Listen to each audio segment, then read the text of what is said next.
Yeah, I got my stuff up already. Oh yeah, we gotta get the music. I need simulation. Ooh. But you're on Wow, that roll 20 is Twitch. running like hot garbage. Wow. That's like 3 frames per second. That's weird. Usually it runs fine. You're I feel on. like I have any more tabs open than usual. I'm on which one? You're on both now. Okay, cool. What's going on, guys? Yeah. It's DJ and Prep Gaming. I'm Dragoncraft, and we're here to do some D&D. We're here to have some fun and enjoy things. So, yeah, we have most everybody here. We have Naz. Go ahead and introduce yourself. Yep. Yes, I am Naz, or Nazareth, and I play Loret. He's the bard. And we have Nutmeg. Hello.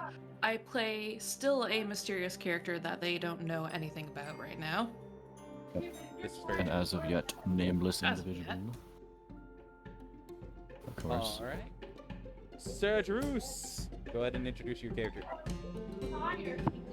Yeah, I play the hot sneaky man Nelson. Everybody's favorite. Yeah, the main character hero of the party. Oh, I wouldn't push it that much, no. Maybe a little bit, More like little bit modest. The He's comedic, only, like, you know, the comedic side character, you know. He's only sometimes the main character.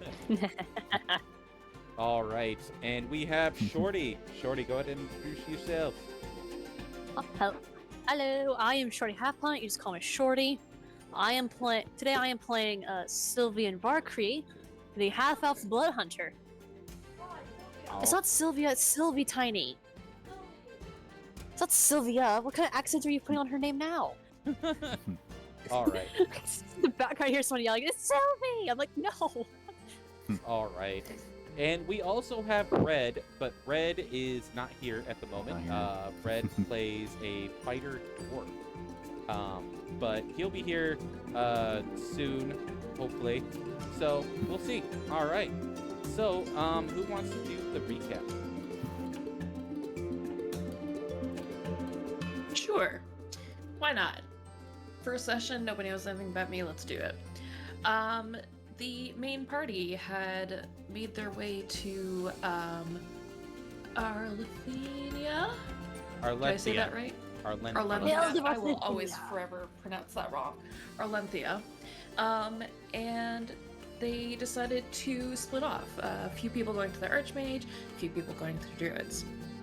The two that went to the Archmage saw this weird, mysterious figure watching them as they were watching the tower, and they decided to investigate. They got led down a little secret tunnel into the underground sewer, but also power grid system, and they didn't find anything. They saw a weird door with weird text on it, I think, and then they went back up because there was nothing there. One of them went back to the caravan and was actually confronted by said mysterious invisible person, and they had a conversation, and things were going to go to shit. Then the Druids over there, Sorcerers, actually, but yeah, close. Okay, I'm looking at Druids right now. Sorcerers. They decided to have a tour, but then they also wanted to test out the powers of Sylvie, I believe, and things were happening. Somebody wandered off. They are mother and child, and then stuff happened because they realized that what they were looking for, which was the magic rifle, which I don't know the actual term of, was missing. Artcaster. So all hell. Artcaster. Artcaster, that's right. And so all shit went to hell, and the sorcerer school locked down. The magus school was going crazy. And we come back to the party where most of us are back at their little shack. It's a camp. wagon type thing where Yeah, they kind of do their little circus. It's a covered wagon that's like set up to kind of also be a bit of a tent. Mm-hmm. So yeah. Yeah. It's basically a mobile home. Ah, Yeah. Red's back. Huzzah. Yes. But But, yeah, you know, that's the TLDR of the session. All right. Goodness, like yeah. So, Nutmeg, as I do with everybody that does the recap and does it well, you get yourself a D6 inspiration that you can use on any roll within within this session. But if you don't use it this session, you do lose it. Alrighty, I'll take it. When we were doing the entire thing where I had fake doing magic, I literally was over here just like, God, like visual, just like, I don't know, visual representation would be kind of like that weird cartoon where like the heart's just pumping out of the Slum chest. bullets. Yeah, like, I've never been good with magic, and my character doesn't. I mean, like I am planning to get better and get more used to it. So I have characters that I have, I have a character that I'm like playing that. Alright, so He's magic, but so, that character doesn't. So it's like, yeah. So Red, now that you're here, go ahead and introduce your character. Oh yeah, sure. I am Red. I played Katnora, the dwarf fighter. Specifically a skeleton sword bone fighter. Right on. Okay, so you guys are all back at the wagon where you have your nice little tent that you do your little circus stuff out of. But you're all met there, and you have this mysterious person here who has come with Loret, and they're talking about the fact that they're looking for the magic rifle. They are probably going to find it using some sort of spell. That was what we left off on the last session. So we'll pick up from there. Yeah. I'm pretty sure this mysterious person is just like sitting there waiting. Yeah. One thing that Lord did suggest is that if we could find any lead, we may be able to circumvent it, since divination spells are often hampered or otherwise sometimes even just totally stopped by lead. But who knows where we're going to be able to find that. Yeah, in the short amount of time that you have, too. Because DM here is going to be timing this, at least somewhat loosely. It's going to be a loose timing thing. But it will be, like, somewhat of a time. Okay. Can I mention, that Will's character is still at the school, ain't he? Yeah, he's Yep. stuck there. For the time being. I guess that works in tangent since he's not in the call right now, but...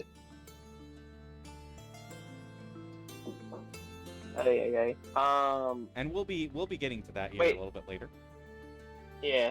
To recap, right now we're talking with a stranger about the missing, what was it, weapon, right? Yeah, the rifle that you guys, that Nelson had specifically stolen and has been investigated by Loris. Does my character know about this, or am I oblivious right now?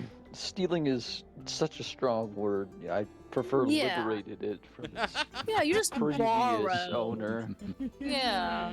Okay, I'm gonna assume I did not see this then, because No, the way that you Nelson were, was. at the time, you were actually out with Sylvie, and you were kind of like doing like a walk of the town to kind of like investigate it and see what you found, and stuff like Okay. that.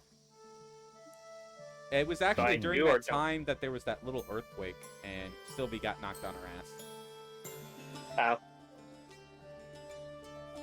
So I don't know that the weapon's missing? No, well, I think that, Laura did tell you guys about the rifle. Yeah, Laura like showed everybody that we acquired that. Yeah. Okay.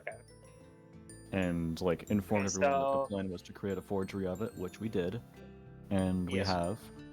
And then we So split we up then to get found more out that the original information, weapon is and being tracked. yes, the real one is very likely going to be tracked down by a locate object spell, which will just work. It just will. unless we manage to find some way to circumvent it, which the way to do that would be with lead. Out of character, more specifically, if any amount of lead blocks a direct path between the caster and the object, the spell fails. So theoretically, we could just get a thin sheet of it and then cover it, and it would be like, it would just stop. Where are you gonna find a thin sheet of lead? Yeah, exactly. Where are we gonna find that though? I have a side thought for that, but okay. So to go over my basics, I'm aware of the weapon, and as of right now, there's chaos happening because they all of a sudden figured out that it's missing, and we are figuring out what to do as far as how to escape the tracking spell. Is that correct? I think so. What did you say? Your audio quality isn't very good. Oh, sorry. As of the basics, as far as what's happening right now, there's chaos happening because the weapon is missing, and we have it, and we are trying to figure out a way to hide. Yes, we have. Yes, everyone else is scrambling to find it. We have it, and the people up top are very likely going to use that spell to locate it, which will locate it without fail unless we use the lead to stop it or find some other way. How big is this weapon? Is it a rifle? It's a rifle. Yeah. So it changes size depending on who holds it. Yeah. So if Lord holds it, it'll become pretty small. And Lord's smaller than my character, right? Lord is like 3'4". Yeah, it's definitely. He's tiny. Dragon, on the adventuring of getting to know the area, would any of us by chance have seen a forgery place? Not forgery for like writing. I mean like a forge type area for making weapons and a blacksmith. Yeah, a blacksmith and/or weapon shop. Roll me a history check to see if you remember this. You walked the town with Sylvie, but yes. Yeah. Let's see if you can remember where it is, because you are still new to this town. I wouldn't be able to use my stone cunning for this. Damn. Okay, so I'll probably have to use my normal history check then.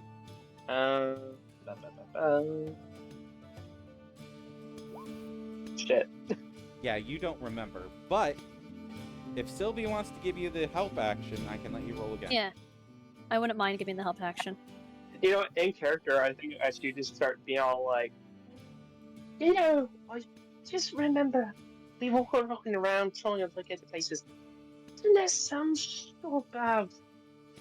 Fucker, where was it? And then freaking Sylvie coming in and was just like, oh, it was right over here. Yeah.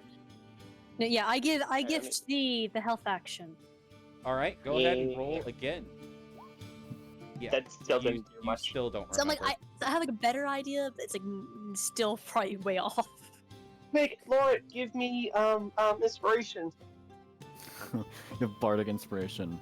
Sure. Would that work right now? Yeah, I'll allow it. I'll allow you to give him some bardic inspiration. Okay, what's the roll for that again? It's a d6. 6. What'd I get? You got so 12. 12, yeah.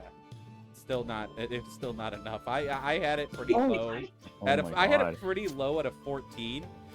I mean, it wasn't like 18 or 19. It was just a 14. Does anyone have a positive in intelligence, please? I don't think Lord has. Lord doesn't have a positive, but he doesn't have a negative. He just has a 0. I mean, I have. But he's a bard, so he has like the proficiency in like every skill. So. Yeah. Okay. What's Sylvie's? I have a +2. Oh yeah. Yeah, proficiency in history. A history. Yes, +2. I have advantage if it's anything to do with like Hunter's Bane. Yeah, like if it has anything to do with Fae Fiend or Undead, yeah, it's like But this doesn't have anything to do with Fae Fiend or Undead. Yeah. But... if only like a demon ran the shop or something. Wouldn't that be fucking You know hilarious? what? Really funny. You just open like a pit fiend in there. I mean, a tiefling it's kind of like a demon, so.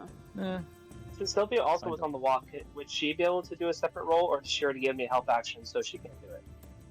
Okay, I will allow you to try this one more time. So, Sylvie, you can roll your history check. Okay. And we're doing normal. Oh. Yeah, because it does. Oh, it. Dirty 20, nice. So you kind of just like, it just clicks for you after a moment of you and of Katnora discussing this, of trying to remember where the blacksmith shop is. So you remember the blacksmith shop, if I can English, blacksmith shop being over here on this little corner. Oh yeah, so it's like the corner of the road that like right there, yeah, like nudging on the map, like right there. Yes, of course. I bet you they have some sort of lead there. If not weapons or armor, at the very least they have at least the metal itself. We should head over there. Yeah. It's a better lead option. armor. Good idea. Yeah.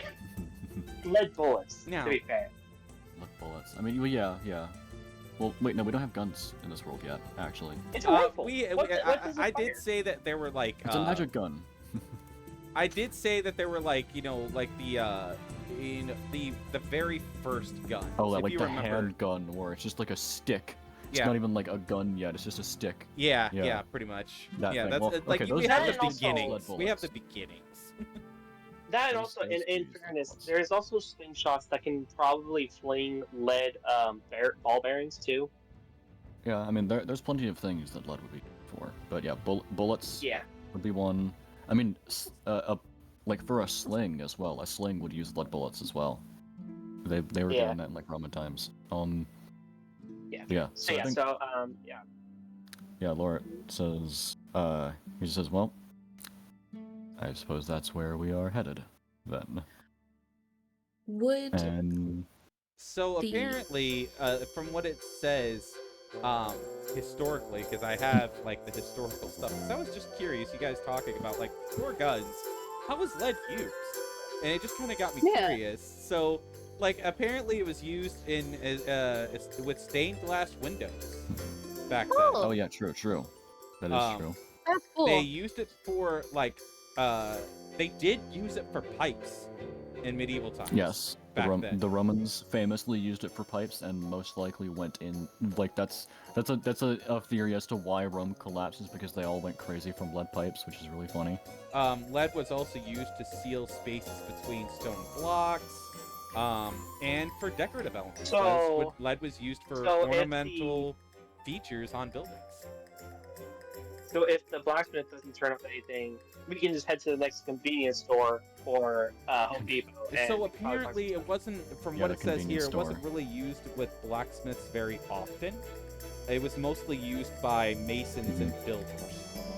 Yeah, but I mean, you would need a smith to shape it. 'cause Yeah. it's metal. Yeah, that makes So- sense, yeah. It would just May be I like do it? the smith would like make the pipes and then give them to the builders. Yeah. Yeah, and it, May I oh do wow, a- it was a also used for history roofing. check? Interesting. May I do a history check for a mason shop that potentially just has the metal? Real quick, since Will is here, we're gonna do the quick little disclaimer. Go ahead, Will. We'll do that real Yeah, quick since you're and- here. Yeah, sorry I'm late. I got I'm ironically confused on the time. Thought it was a hour later, but yeah, we are not associated with Loot Tavern or D&D Shorts. We only Yeah. have the PDFs and books. You can find the books Only use the on material. the material. You can find the material on Loot Tavern's website store, and Ryoko's Kickstarter should still be taking late pledges. Yeah, we are using Heliana's guide, and we are also using Ryoko's guide to the yokai realms, if I'm not mistaken. Yep. So, all right, moving on. Now that we've got that out of the way, yes, Ryo is still in the Sorcerer's College Yeah. as a student because they have mistaken him as a student. Yeah. So- But some of the guards there have been informed that somebody isn't supposed to be in there and is wearing armor. So it's really only a matter of time before they find him. This is very Yeah, true. We will be getting to that later, though. Yeah, especially because I did put something in my channel for a dragon, so it may be a little bit harder for them to find him. This is true. This is oh, true. fun. Because I will say this: Rio is not stupid. Yeah. But so actually, what I want you to do for me is just real quick, Rio. I'm not going to say specifically what you did, obviously. I'm going to have you do essentially a hide check. Okay. So I will make this. I'll say stealth. I'll say stealth Okay. to do what you're doing. Out of curiosity, did we by chance also see a smith's shop nearby the blacksmith shop, or is there such thing as a smith's shop? Or no, Mason.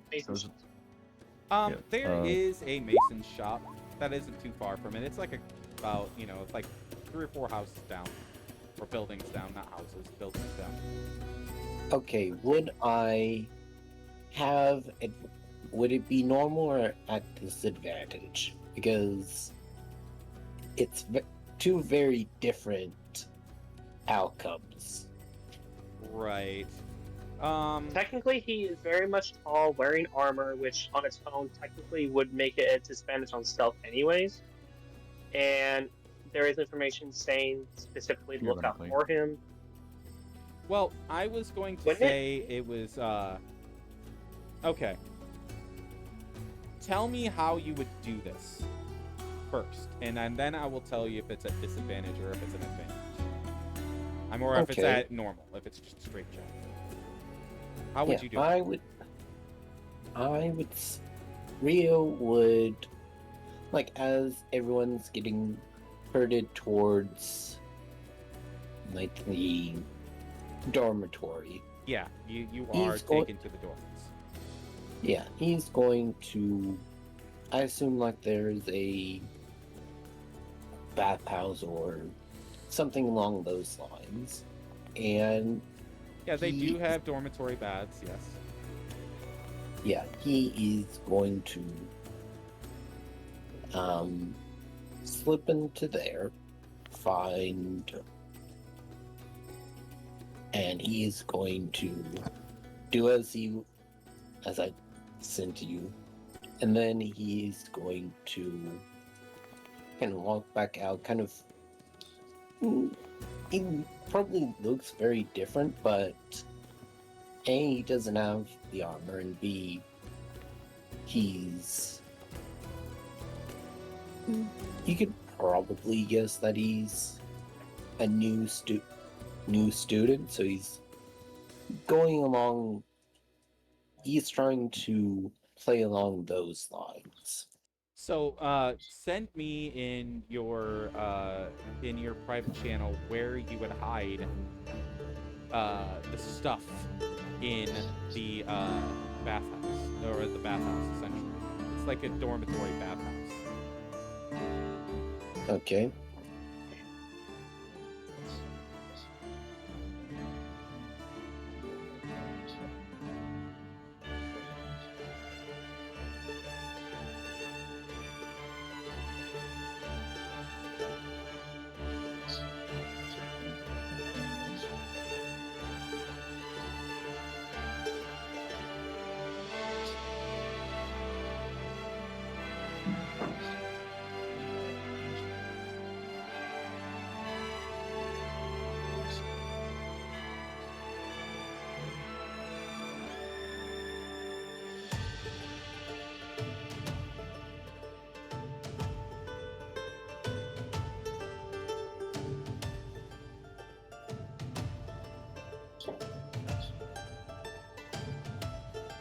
Yeah, you can probably continue on. I'll let you know when. Oh, okay. All right. So, moving back on to this. So you and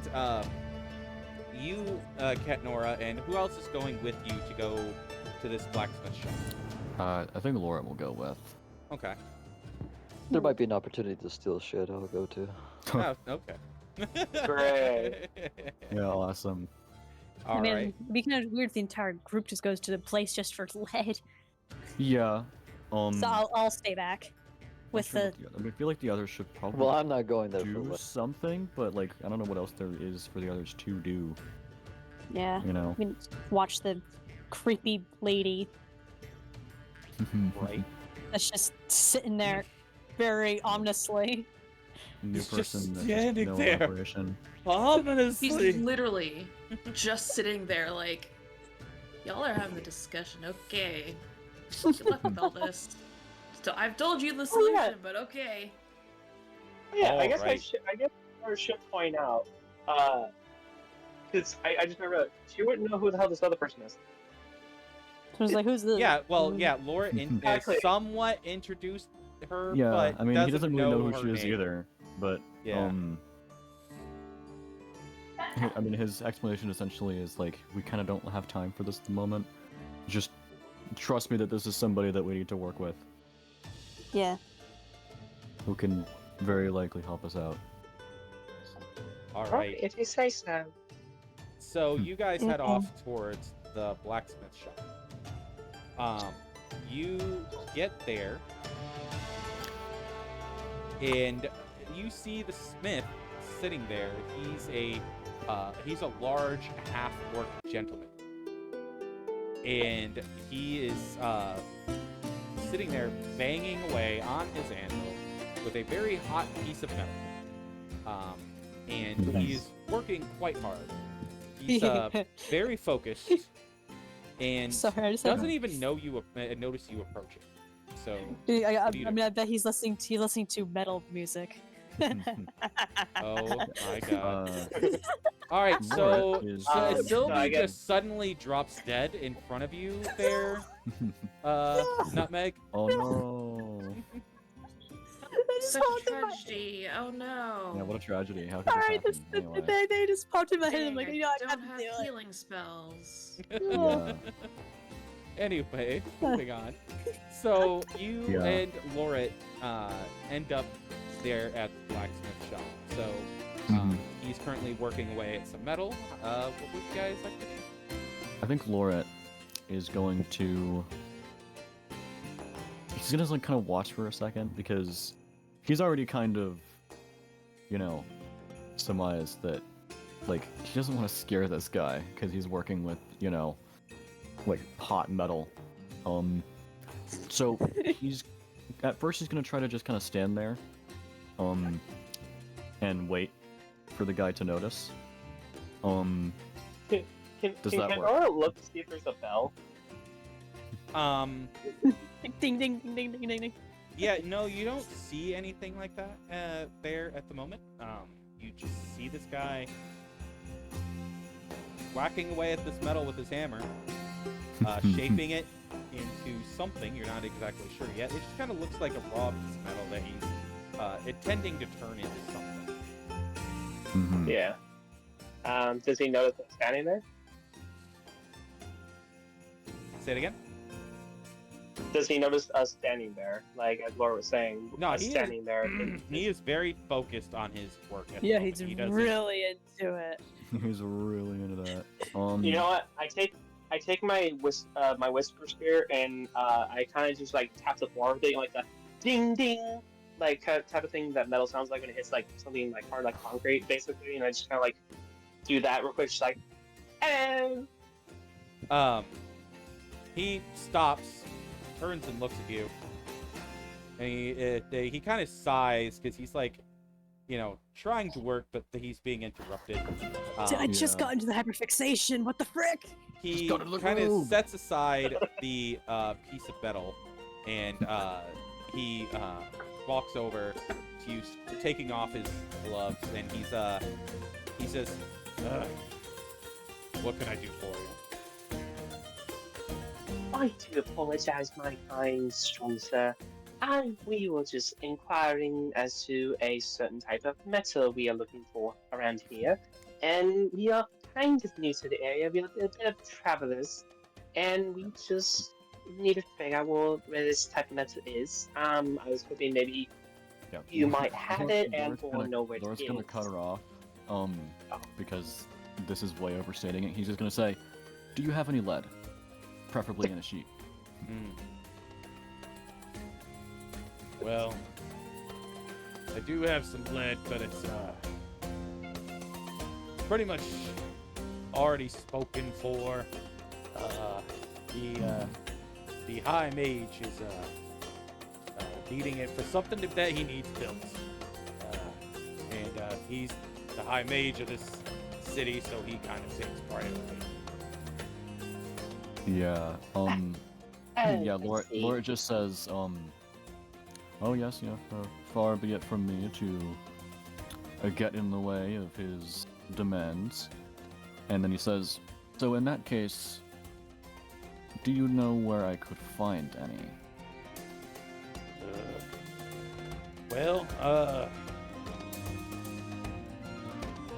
There is some place you could probably get it, but I wouldn't recommend going there. Oh, trust us, we are very capable. I would love to know what this place is. Kind of that's her eyelashes a bit. He completely pays absolutely no attention to you. Oh, damn it. He says, well, the only other question is if you know where to go to get there. There's a place that nobody really talks about around here. It's like company.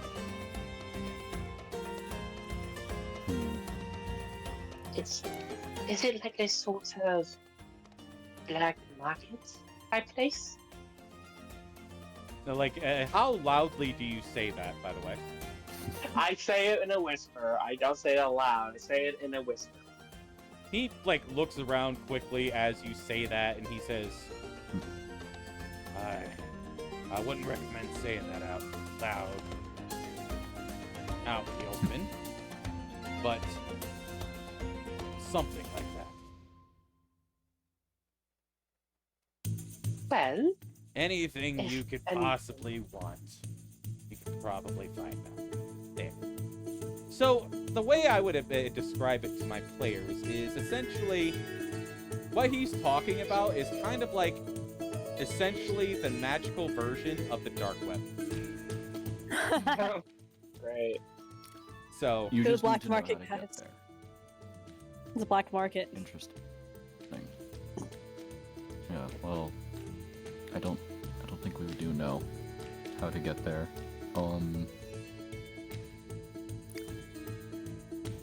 So,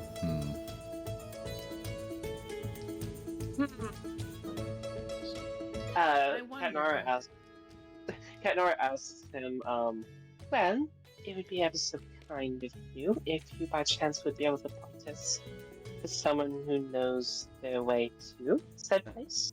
give me a second. I'm making a roll. uh-oh. Oh no, guys. No. What? Power word kill. You don't even have to roll for that though. That's a saving throw. That's a pretty decently high roll. No, no. What's the Okay, roll? it's good. What is this roll? Oh god. What's this roll? He's rolling to like throw his like boiling hot hammer at our heads. He got a crit. I bet someone's So, secretly listening in. So, it's Sylvie and Nutmeg that are back at the wagon, right? Yeah, it's as far as I know. second. And the All right. So, and Sir Wait, what about Druce. Sir Nelson? Druce is. Did Sir Druce go, or did he stay? Nelson is with the gang at the blacksmith. Okay, so he's with you guys too. Okay. All right. So Indeed. it's just Sylvie and Waiting for my Nutmeg opportunity. at And the. I'm kind of just like, yeah, I'm just kind of messing So- with my weapons and stuff. Like So, daggers. Nutmeg and Sylvie, Mhm. you guys hear marching feet off in the distance. Oh crap. Oh, that's bad. That's really That bad. is very bad. Hold on a moment. I need to check spell. Yeah. I Oh. mean, I kind of like do that weird like wolf noise. I told you. Told you they were coming. So, Nutmeg, your character can probably guess that they've already used the spell, and they're coming in that direction, where they're following the spell to go to wherever it is right now. It hasn't like pinpointed the exact location, but it's leading them to it at the moment. Yeah, the way that spell works is that it just tells you what direction to go in to find the object. Yeah. Does Laura have it on him right now, or is it in the No, wagon? it's in the cart. Oh god. He left it in the cart. Because taking it with him is a bad idea because you can't really hide that thing super well No, you can't. on your person. So, yeah, you guys hear marching feet off in the distance, heading in this direction, the direction of the cart. Well, I'll kind of like glance at our lovely stranger here because I have no idea what magic stuff. And from what I understand from the conversation, we need that lead. We already went to go get that. We don't have enough time to get the lead around that thing. Yeah, it's way. So I'm like, my only like thing I can rely on right now is this magic lady. Look, I said to your friend before, you should honestly just give them the weapon, let them find it, and figure out something else to bring to your people that you're trying to get information for. I can give you that information. If you don't give them this weapon, you will die. They will find it and they will kill you. They will find you. And they will kill you. Exactly. I kind of like cringe a little bit. Like, how about we? I don't really understand how the spells work, but They know where it is. it like directional? Yes. Then we can just Cast put it. again and again and again until they find it. Well, You how have we a just whole mage city that knows of this spell. You have a Yes. whole tower full of novice wizards who know the spell. I know this spell. So, how about if it's? Can we just put it somewhere that's not near here? That they just find it as if like just left there, and they won't find any way that we have touched it. They might be able to find a way that we've touched it, but in the end, realistically, yes. So, just hide it somewhere that they could find it. We just act like we had nothing to do with this. Find something else. This is goodness. I'll like maybe go try like Question. find it in the wagon area or something. Try like put it somewhere like try to put it where it's like has anything to do with us. Oh, great. Yes. If it's found like, Like- anywhere near the wagon, they're gonna know that it was us. It needs to be Yes. nowhere near it. Give it to me. Okay, I'll hand it over once I find it. Oh, don't give it to her. Well, it's the closest thing I have right now. Yeah, but she's a stranger. Why do you I know. What is this area, Dragon? That's it. Basically, town square, like where you guys are right now, at the wagon. Well, aren't we here? And then she was asking about here. Oh, hold Here. on. Let me get to the map. Hold on. That might help. Yeah, I was responding to a message. I'm sorry. Anyway, all right. So where are you talking about? Over there? Down here. That is Yes. actually an old ruins. Yeah, shove it in there. Shove it in there. She looks at Sylvie. You're coming with. If I am caught, you are caught. And Okay. she starts hastily walking, outrunning the pace that she is hearing. All right. Kind of like But not scamper. making I'll it kind of like suspicious. I'll kind of like scamper off to you as if I'm just trying to catch up with a friend. So she is going to go like approximately by this tree, the orange tree, and then she's going to say, Like "Hold this tree. weapon." I'll kind of hold it. Kind of awkwardly, because it's a big stick. Let me just double check something. Oh, fuck, that's a creature. Hold Like, on. you kind of just hear me mumbling about how, like, they should have sent someone who has better idea what magic stuff than me. Did they bury it in Rome, maybe? So that way it's a little bit hidden, so it's not as easy to find? I mean, they're gonna find it. It doesn't matter if it's hidden, because they're just gonna go straight to it. Are you good at hiding things? Not really, but I can try. Honestly, just toss it under some leaves or up in a tree at this point. Trust me on this. Okay. She's So- going to put her hands Real one quick, on top of the other. Okay. real quick. As you Uh-oh. enter these ruins here, it's You're not not it's- entering the ruins. Oh, yeah, no, you're not First- entering the ruins. We're not entering the ruin. Well, new character is not.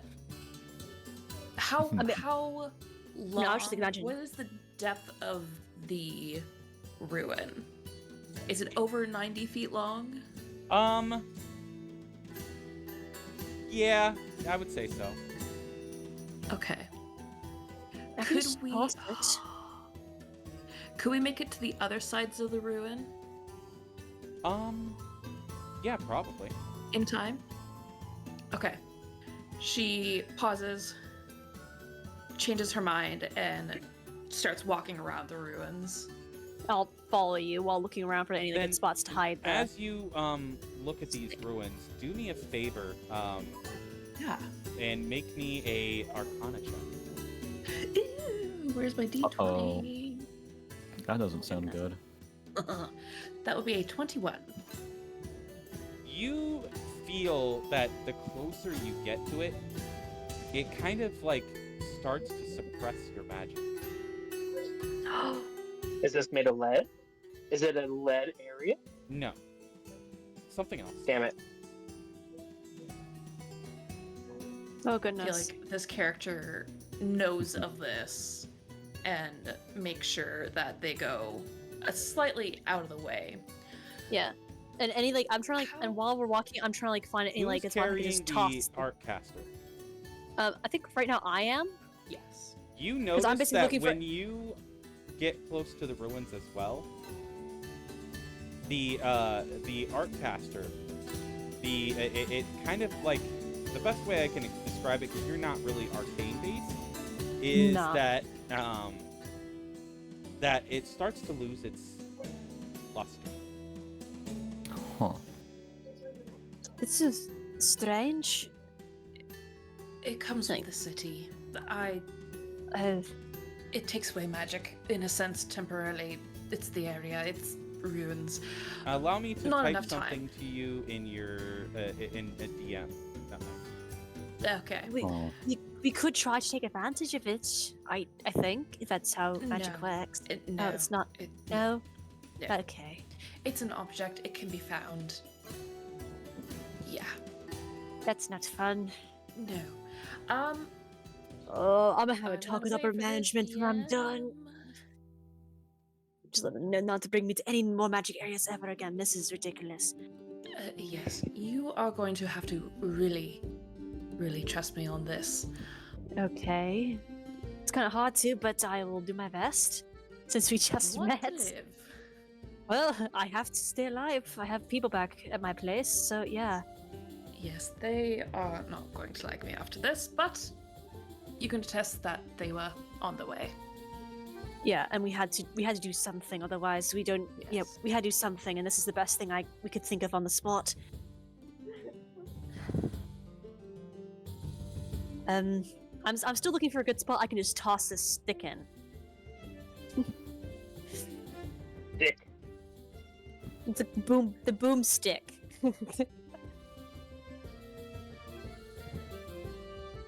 Like there's like a nice like pile of bushes or something.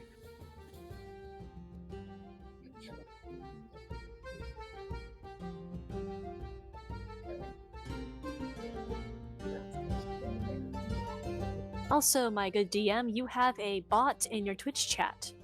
Oh wait, never mind. I Do have the not. power. You're You have the power. Never mind. Never mind. Like- I have. Wait, I was like, wait, I have power. How do I yes, get rid you of it? too.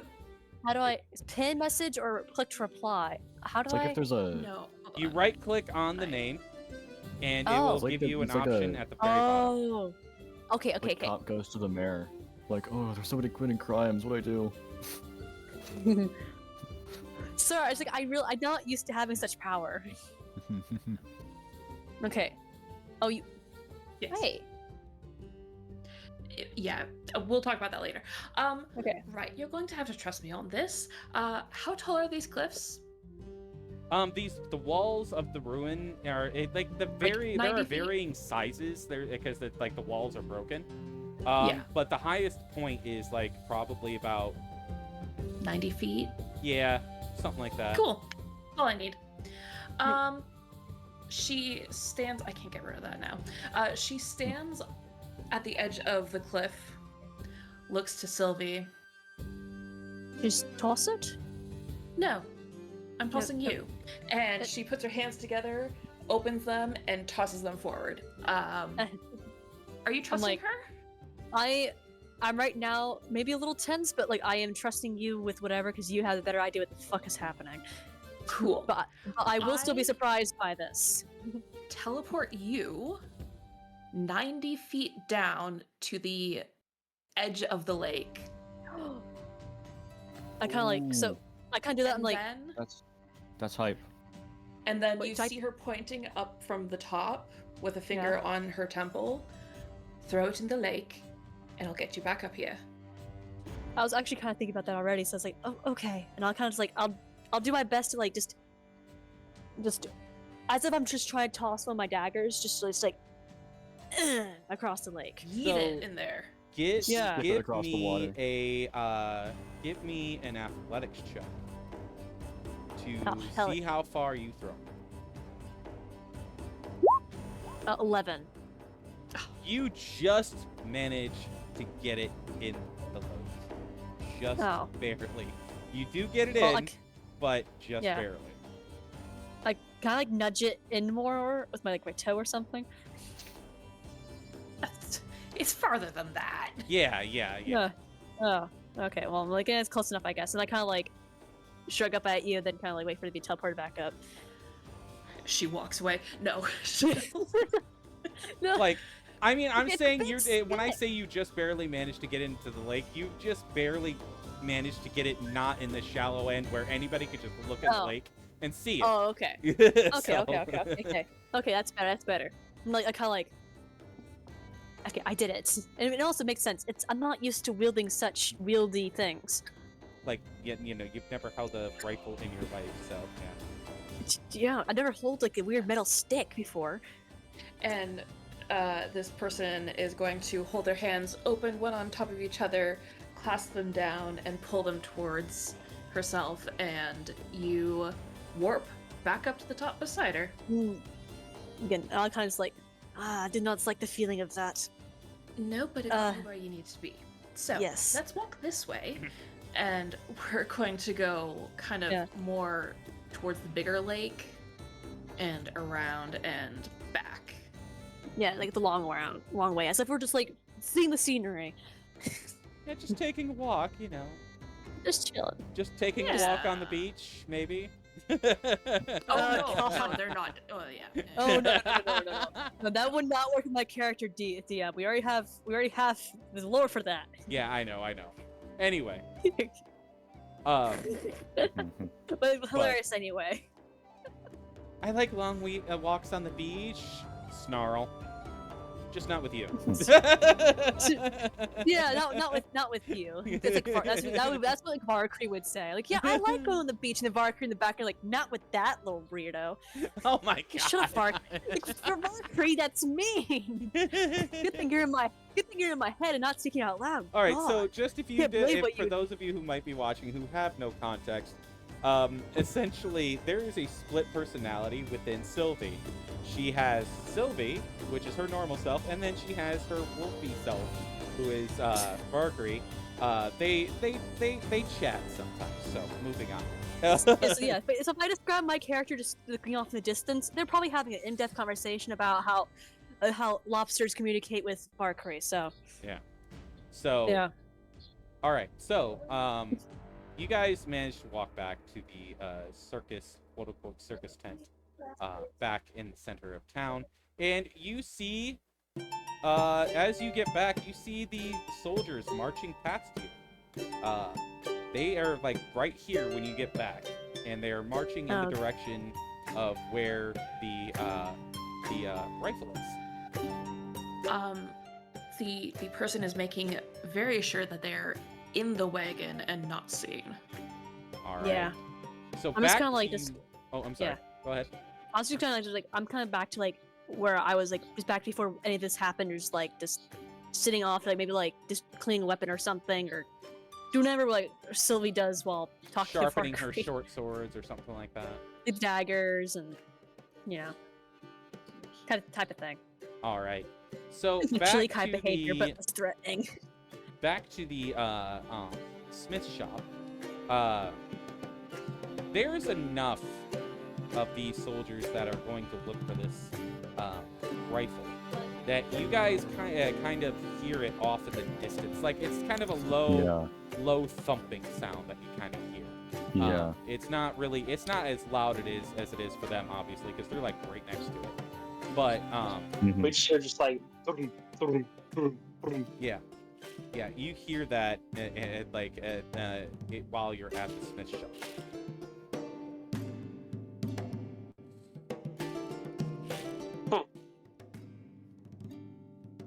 Hearing I that, think I just kind of look back to the I think blacksmith. Just like, Laura is going to say, like, he's going to pause when he realizes what he's hearing, and he's going to say, well, thank you for the information, but I think we must be going now.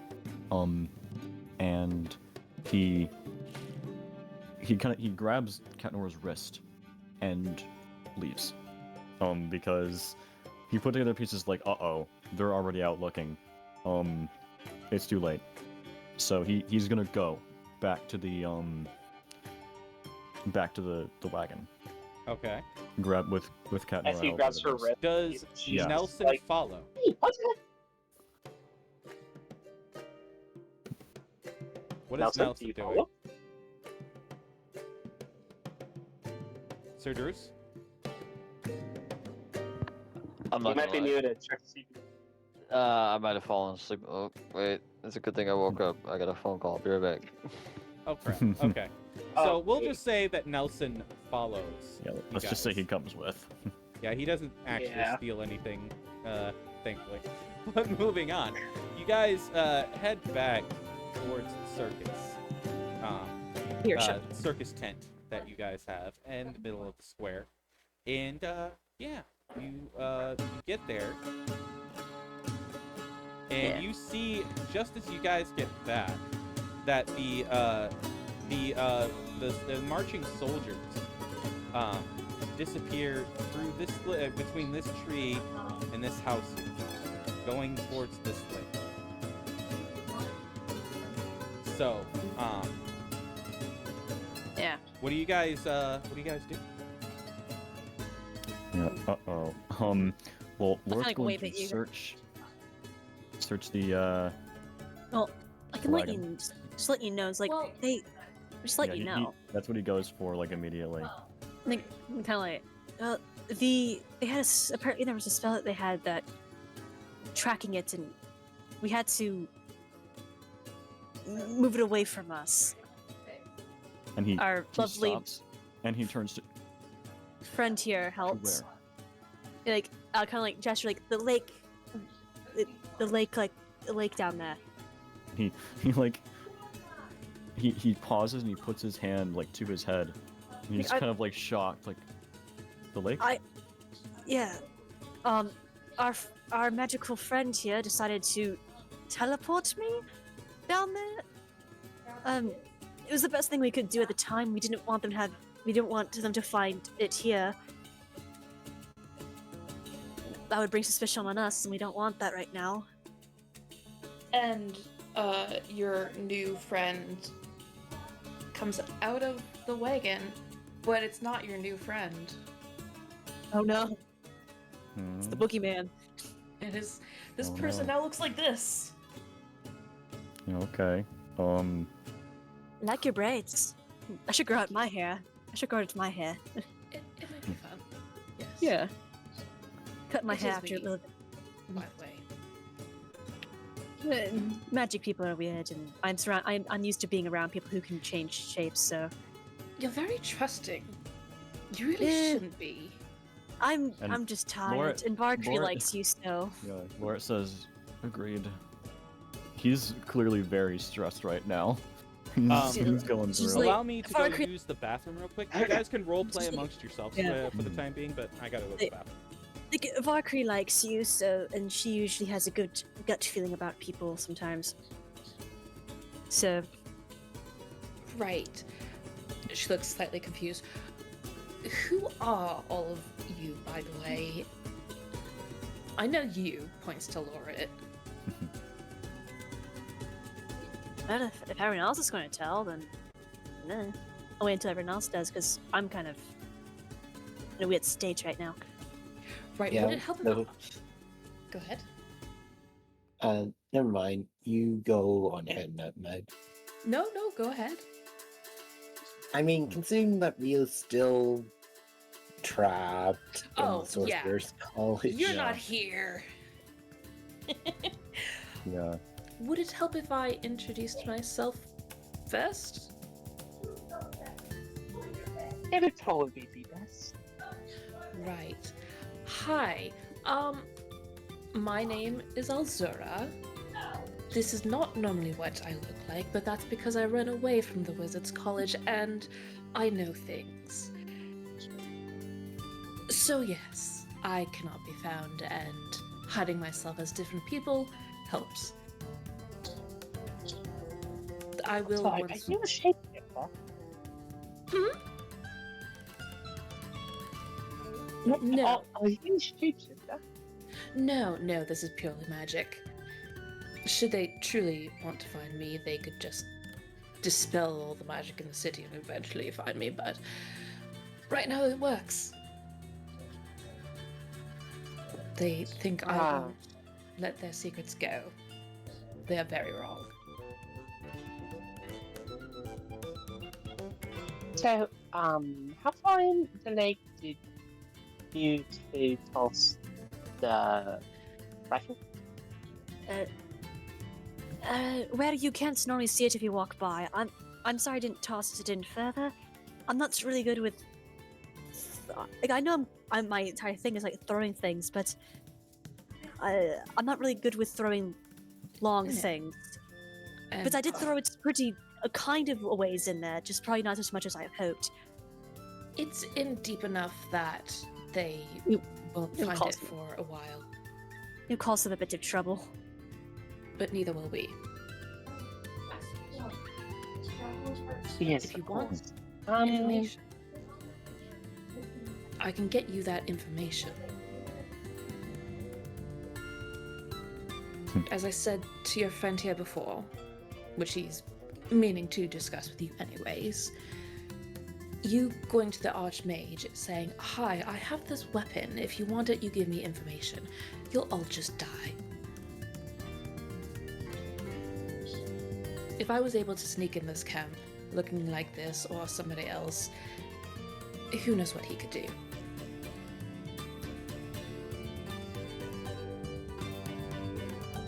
Very true. Do we plan to try to get that thing back? I doubt it.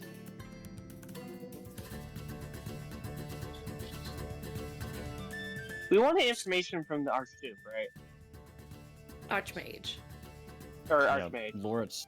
Loret's angle was that he wanted to prioritize that because that would be better. And he was stubborn. And he didn't want all of that effort put in to go to waste, which it just did. We went through all of that to get the forgery and to steal it for nothing. That was all for nothing. Yeah, like, literally, I'm really cringing inside because I'm like, I know we spent so much time getting that. I'm like, I didn't want to throw it away, but we kind of had to. I am back. So what did I miss We're kind of- roleplay wise? Not a lot. Oh, not much. Just a little introduction. Introductions. So far, it's just her introducing herself. Kenora does actually have an idea. She has Azura. Do you know where the black market is? You finally heard of it. Yes, I Yes. do. Good. I have an idea. Let's go there. And Laura immediately says, "Wait. Maybe you should tell us what it is first." And he's like on edge. He's really aggressive. Completely understandable. DM real quick. Check DMs. All right. Child. Did you say ask where it is or what my idea was? No. Just something in DM. Laura said to Kat Nora, "Maybe you should tell us what your plan is first before we go running off." Ah, gotcha. So she says basically, well, we can't get information through blackmail. What if we paid to get information through the place where we can get basically whatever we wanted? And Laura just kind of stares blankly for a moment and then says, "Why would we pay for that when we have somebody right here who can give us information for free?" And he points to that next character who I had not memorized the name of yet. Alzura. I put it on my name in Discord. Yeah. She says to Laura, well, I suppose you're right. Is it specific information we needed, right? Or just in general? Because if that's the case, we can just simply bring her with us. I don't know about that. But you want to hear about the black market? Well, I think we can know it's at least, and in that case, since well, we have you right now. Not like we. You know what I mean. Yes, it's called the Bloodwell. In actual terms, that's what they call it, and that is where I have been residing for months now. It's... Yes.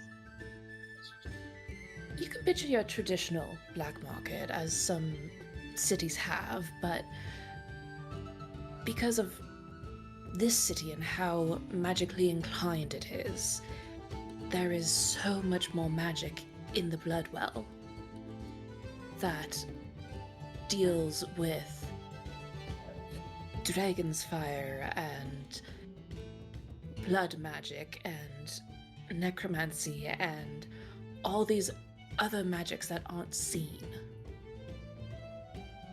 There's so much more down there, and you picture your black market.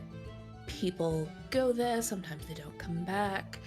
You know, weird stuff happens. Now picture that tenfold down there. It's not a fun place.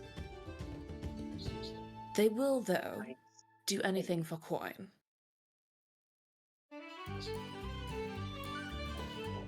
Okay, this is too jovial music for this. Sorry. It's like it doesn't do anything for coin. Yep, that's why I had it muted. I listened to I just also just remembered a side thought about something because I wasn't here for this. Mm-hmm. Where's my boar? It's We ate it. Yeah, we ate it. Totally. no, it's there. I mean, if you wanted this as a mount, right? I think if I remember correctly. Yes. Yes. Okay, yeah, it's still there. Yeah, we probably just have it stapled or Yeah. something. Okay. I just now remember because I was going through my channel for my character and I was just remembering a little character sheet for it, and I was like, hey, wait a minute. I have a pet boar. Wait a Where's the pet minute. boar? Do I know you? Yeah. Anyways, though, let's see. Okay. there's also a side tangent as far as that weird shopkeeper we went to before. A little bit, one of the last times I was in the channel for, but that'll ask that in a second. What was specifically the leaders' thing they wanted us to inquire about? Was it just generally what's happening in this area, or like they was there wanted you to specific, investigate the city to find out, like, you know, what's going on and if they're trying to, because there have been reports from this city that they're like doing some dangerous things. There was no like specific things, because they didn't know, but that there was some dangerous goings on here in this city that might indicate that they're trying to get back to the good old days, if you know what I mean, type of thing. Yes. Also, I remember it was personal things towards each individual. My thing for the shopkeeper, wasn't it just a favor, or wasn't it something specific? I know Nelson has something as far as specifics for something to steal or something like that. If I remember correctly, one of you has to steal a certain object. You guys are supposed to write the shit down. I remember Nelson's was yes, steal like an ancient like museum item or something like that. Yes. And I think one of the other party members was supposed to kill someone or something like that. Yeah. And then mine I think was that just one a was favor. Sylvie's, actually, to be completely Yeah. honest. I think Sylvie's was to actually kill someone. What? And yeah. I thought it was steal something. No, I think that one was No, Nelson. that was Nelson. Or I think it was like Nelson said that he could help me with that. I don't know. If I remember, Either way, someone's supposed to kill I could someone, be someone's wrong, supposed but to steal something from I mean, it. like, okay, we gotta Oh, kill no. somebody, we gotta steal something. It's like, it would just No, get mixed up. Help each other They there. had to steal an item, but the importance was specifically it was in a place of importance. I believe either museum and or a religious. no, building. it was a I think it was a museum here, which there is a museum here. Okay, so and then Cat Nora's was just a favor. Is that right? Yeah, yours was a specific favor. Oh, wait, no, I remember now. No, I remember. What's that? So Nelson's was to steal something from a museum. And Sylvie's was to steal a book. Oh. And yours was just a favor, which I kind of let slip what your favor was. Oops.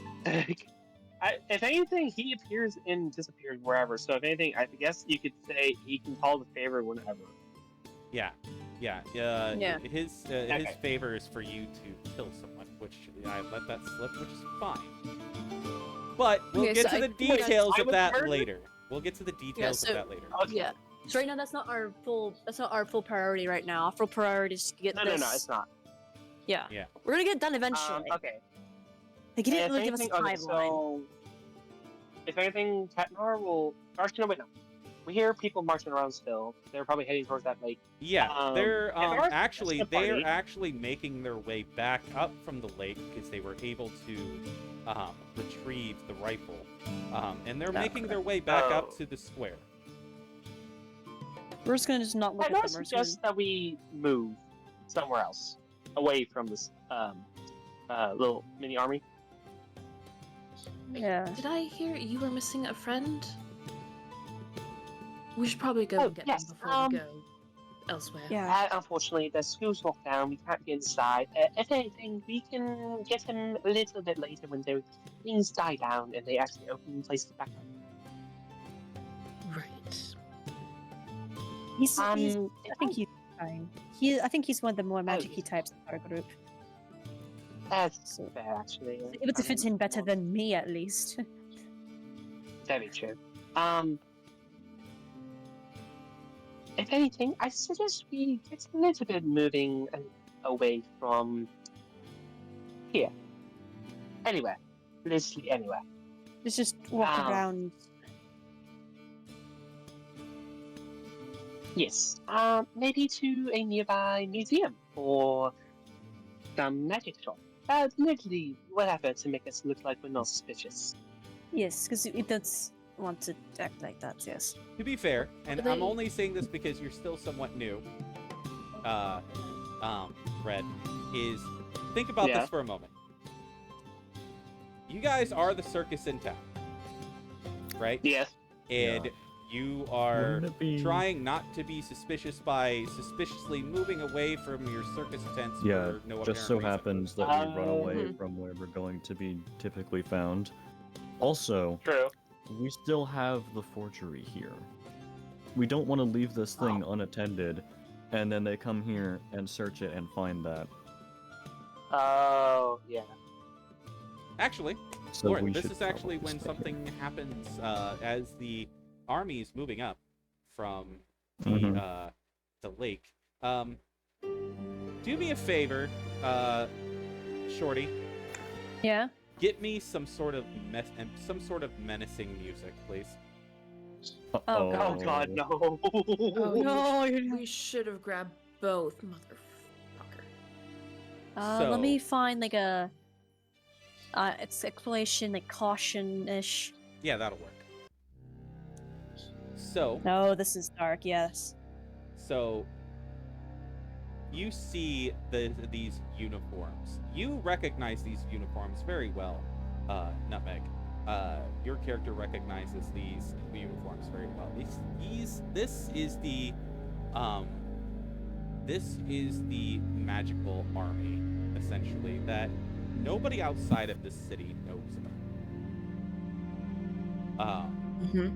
You see among the ranks friends, people that you believed were your friends when you were where you Drill. were, and you see them like form like just immaculate ranks behind this gentleman. Laura, you see this gentleman approach you and says, Mhm. "So, you're new to this city. And you have to understand that when we have an object stolen from our warehouse, which just so happens to be right near your tents here,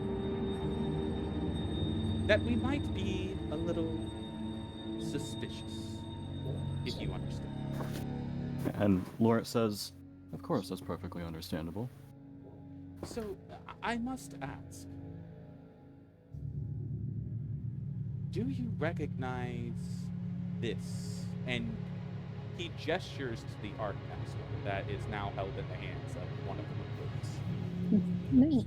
I think it would be pretty easy to act like you don't know what it is because it's still like confounding. And Lorette stares at it, and he just says, like, he stares blankly and says, "No, I don't." Make a deception check, please. A perception check? Deception. Oh, deception. Yeah. I will gladly do that. Like, yes, have them talk to the charisma person. Yes, please. I will gladly do a deception check as the bard who has a +7 to that.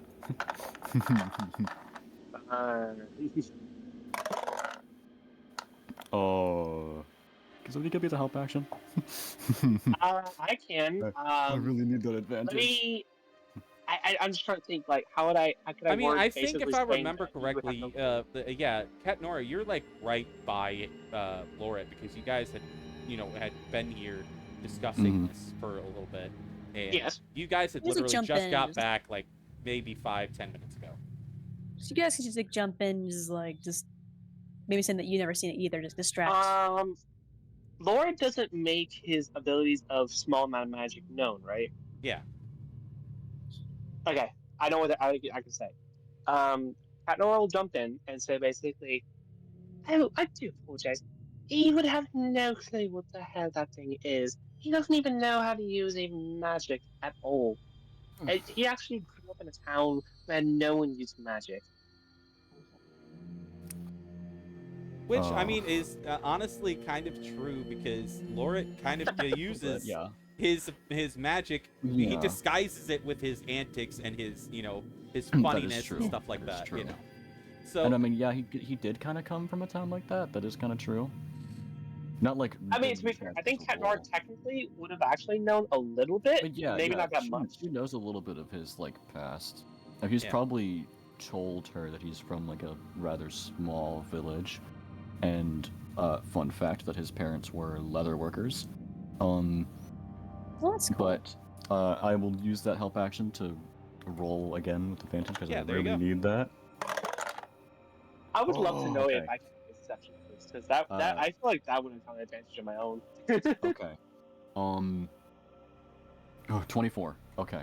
24. I needed that advantage because I would have had a 10 otherwise. So the officer, you're not sure exactly what rank he is, but he important guy. Yeah. So he just kind of looks at you two and says, "Well, very well then. If you yourself are not, of the magical type to know what this is, I mean, that does not necessarily mean that it didn't look shiny and you wanted to have said shiny thing."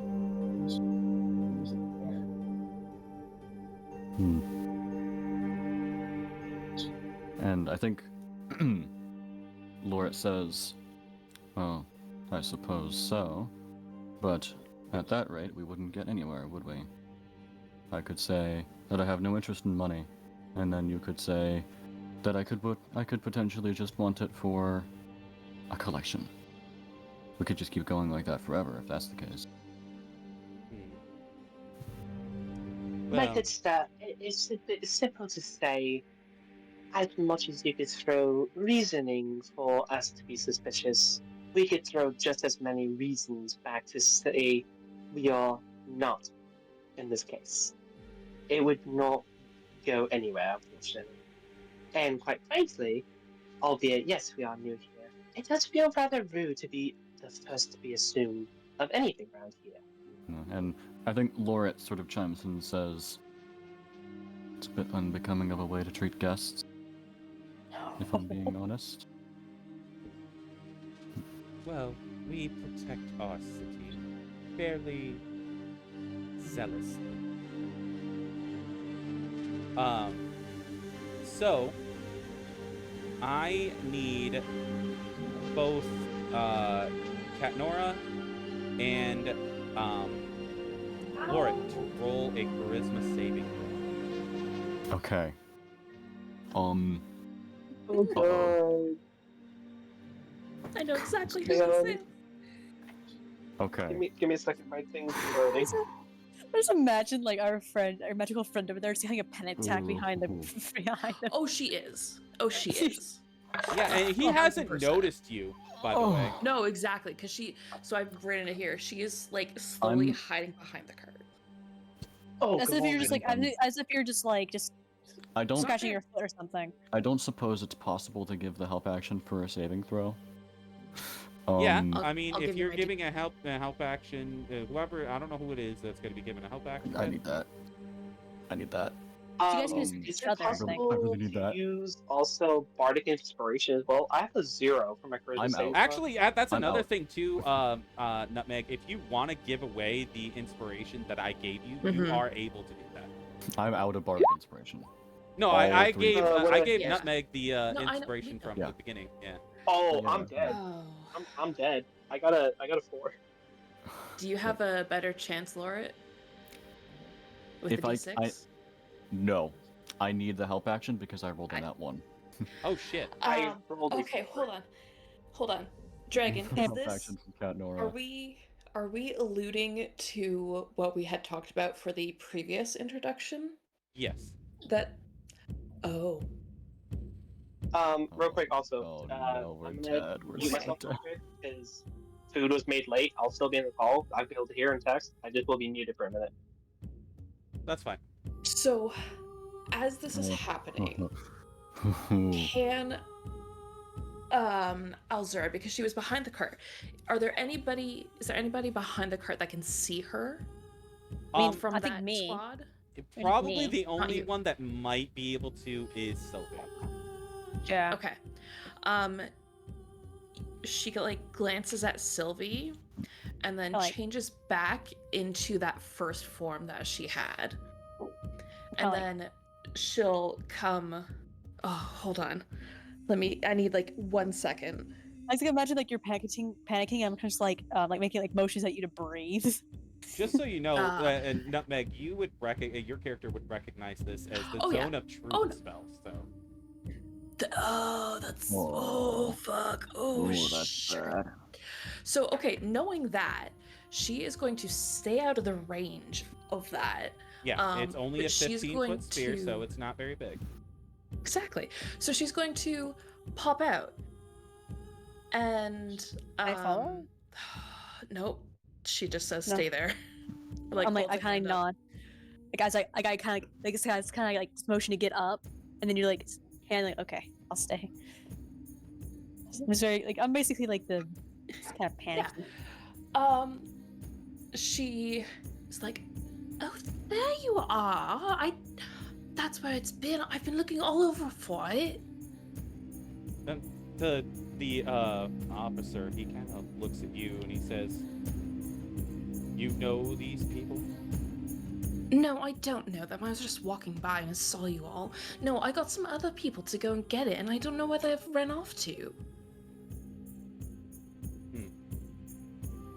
Roll me a deception check with advantage. Okay.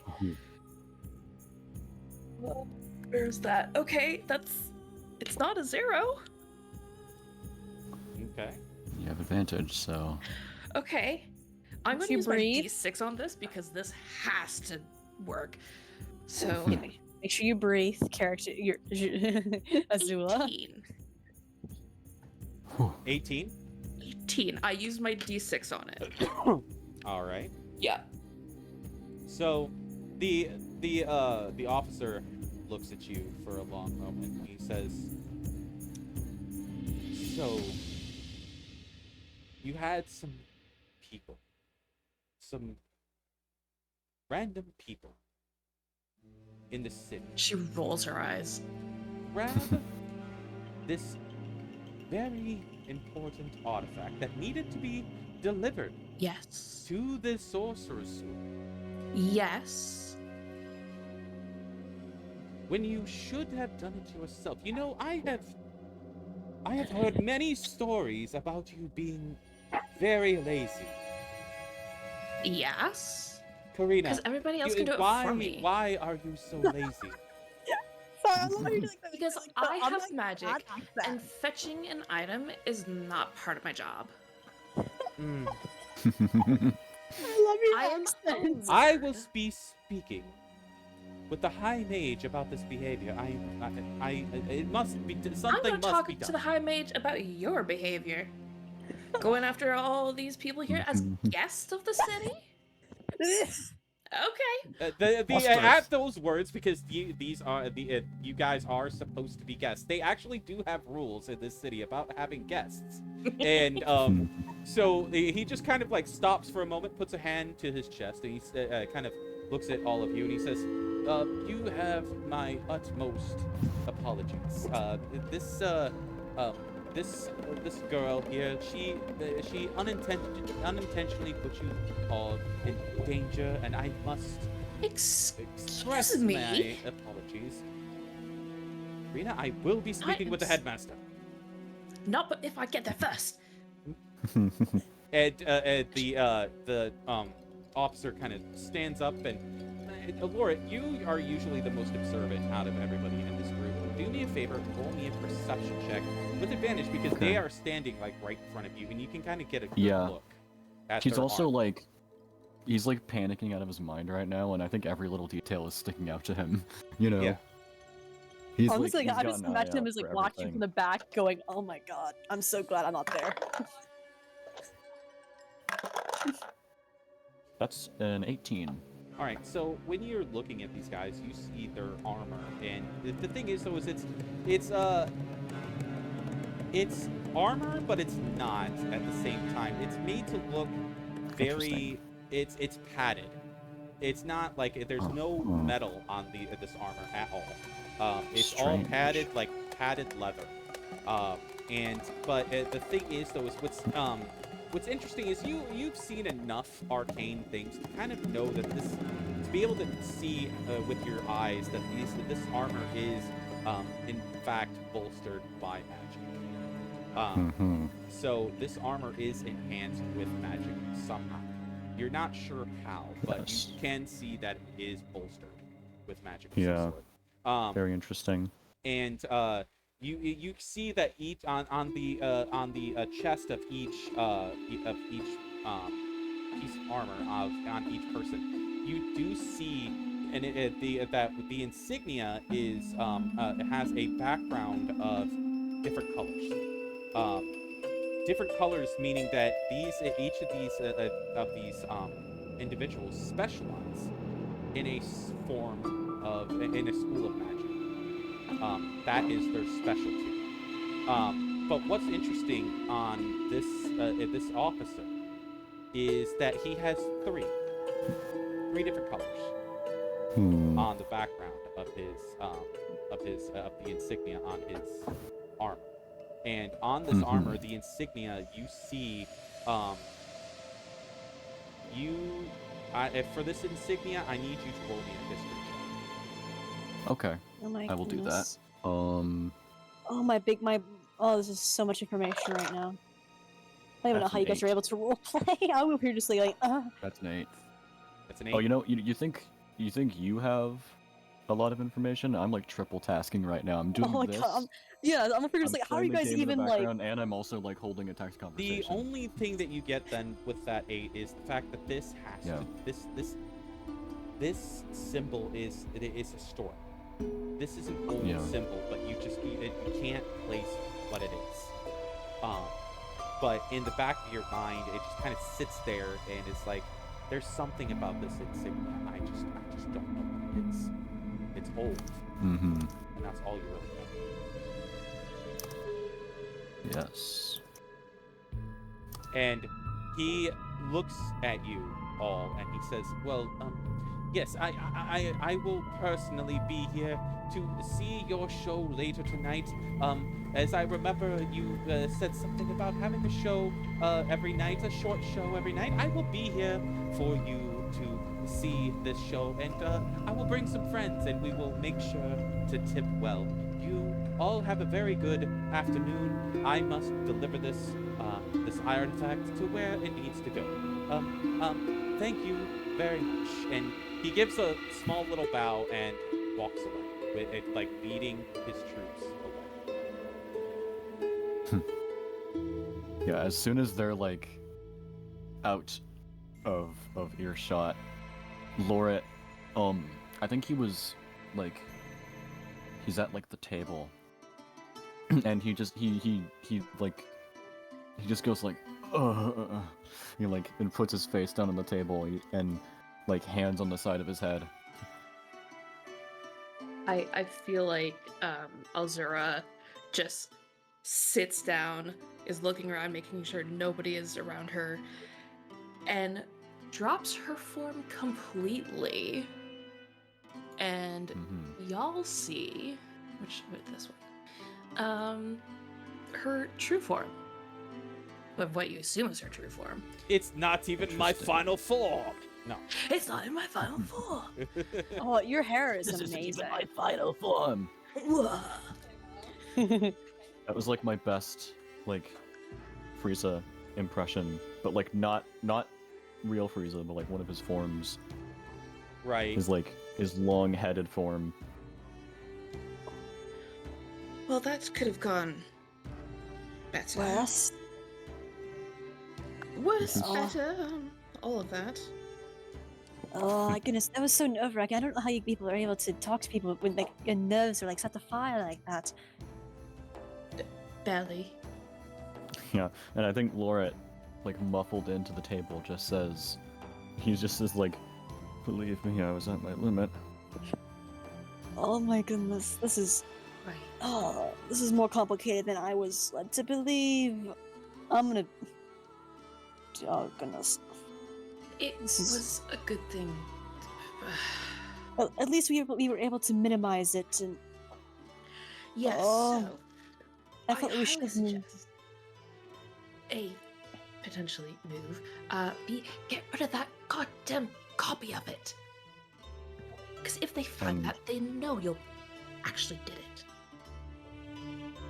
And Laura, he says, no, we can't get rid of that. It's not. Why not? And he says, it's not just a copy. It's okay. It's only. It's a part of one. It's another artifact, but it's broken. And it's only been modified to resemble a complete one.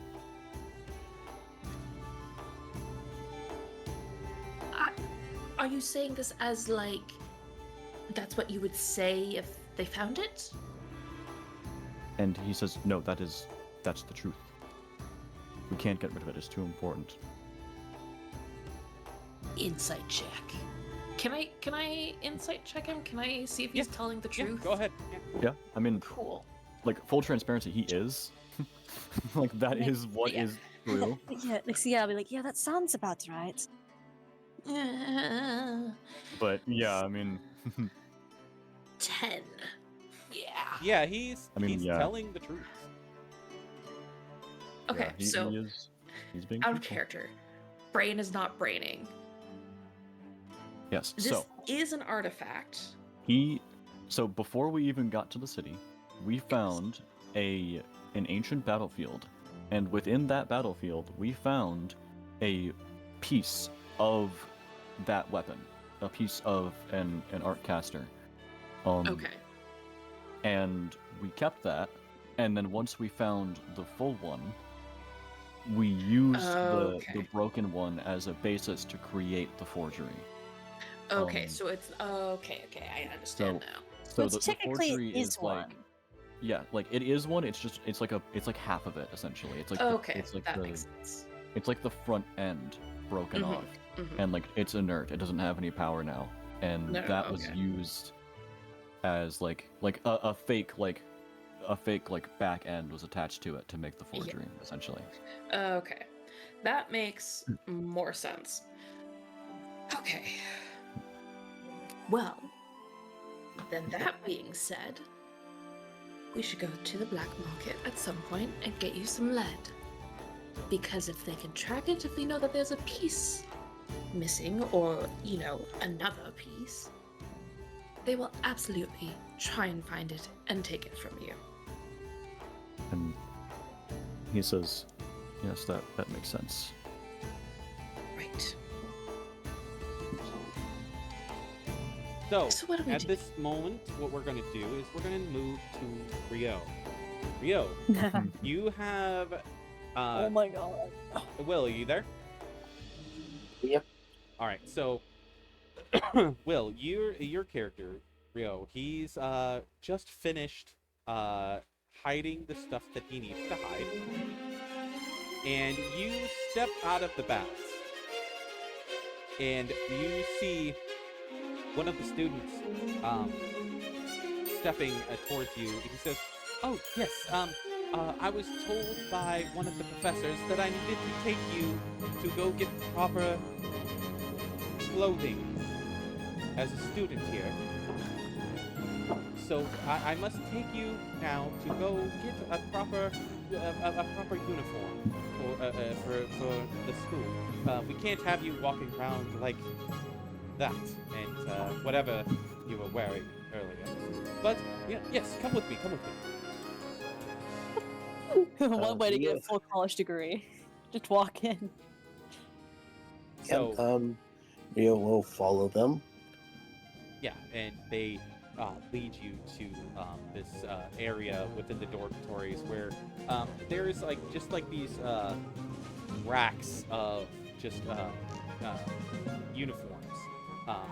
He says, well, normally the way this would happen is that we would get your measurements and we would just send you a custom outfit that would fit you perfectly. But well, somebody must have dropped the ball somewhere and didn't send you your uniform. So what we have here is a bunch of uniforms that were left behind by previous students.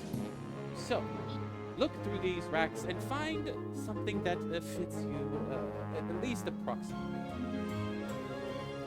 Okay. Rio will step towards the rack and slowly go through them. For funsies, we're going to have you roll a perception check to see if you find something that fits you well. Are you sure you want to do perception check? Well, no, I think it would be investigation, not perception. Yeah, investigation. Still. I mean, it's the one that makes the most sense, to be honest. So, yeah, investigation. Okay. Then this is on you. Because both of them have the exact same modifier.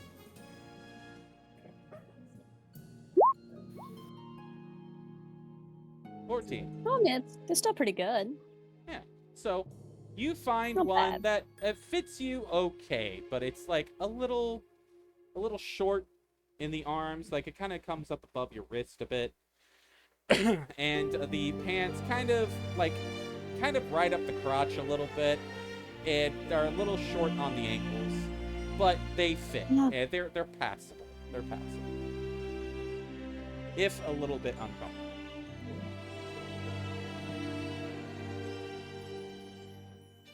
Yeah. Because if I remember correctly, this actually makes sense. Rio is a tall boy, isn't he? Yes, I mean he's Big guy. 6'5". Yeah, so he's a tall boy. So yeah, this it makes sense that this outfit does not fit perfectly, but it's passable. Just a little uncomfortable to wear, just a little tight around the shoulders, and all that good stuff. Him. Like if you tried to do the splits, more than likely these pants would rip, type of thing. So it's okay until I can get you a more official clothes. Right.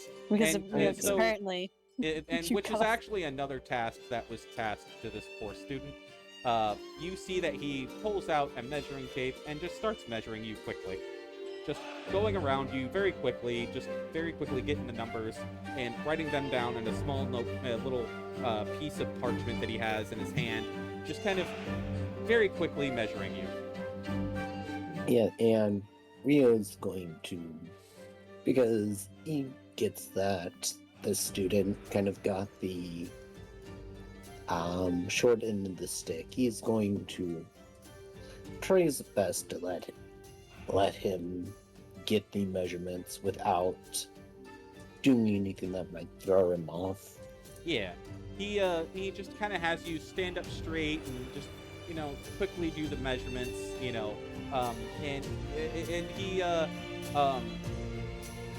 he says relax, we don't need you we don't need you tensed up. We need this to fit you comfortably. Yes, please, just stand still. And he does it very quickly, gets it done, and he probably faster than you anticipated.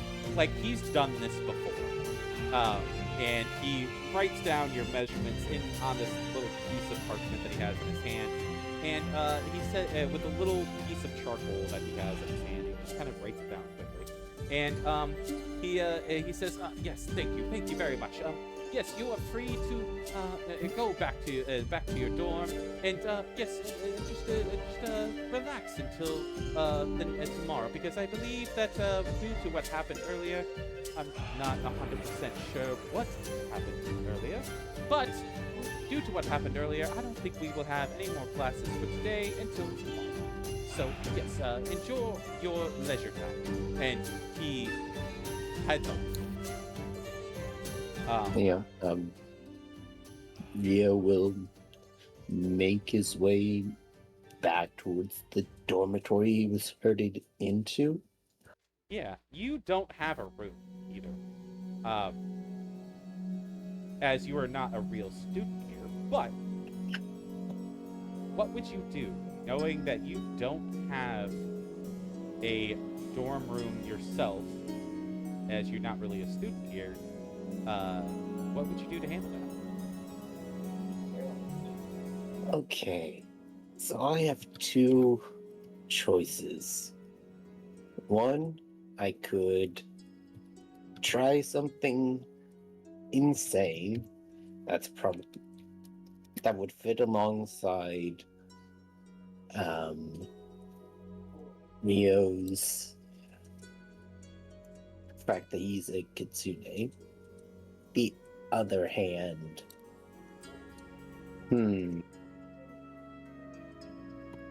so I either go find an empty room, which likely has already been taken, it's just no one's there, or B, I change into my tiny fox form and find some place to curl up and hide until I can figure out how in the world I'm going to get out of here. So those are the really only two options. Well, it is up to you, good sir. Whatever you would like to do. Okay, I am going to roll a d4. If it's 1 and 2, he's going to go for the finding a spare room and bunkering down there. And if it's a 3 or 4, he will do the fox plan. All right.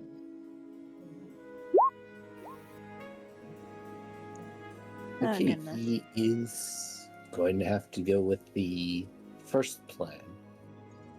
Oh god. All right. So roll me another investigation check to see if you can find a room that is unoccupied. Come on. I believe in you. I think I'm going to need all of your luck in order to even past. Okay, I'm twisting my toes, I'm twisting my legs, I'm twisting both my two fingers. I'm twisting my arms. I'm twisting a lot of things right now. I'm like a pretzel. So investigation. Yes, investigation. Oh, we got this. Okay, one thing first, I have to post.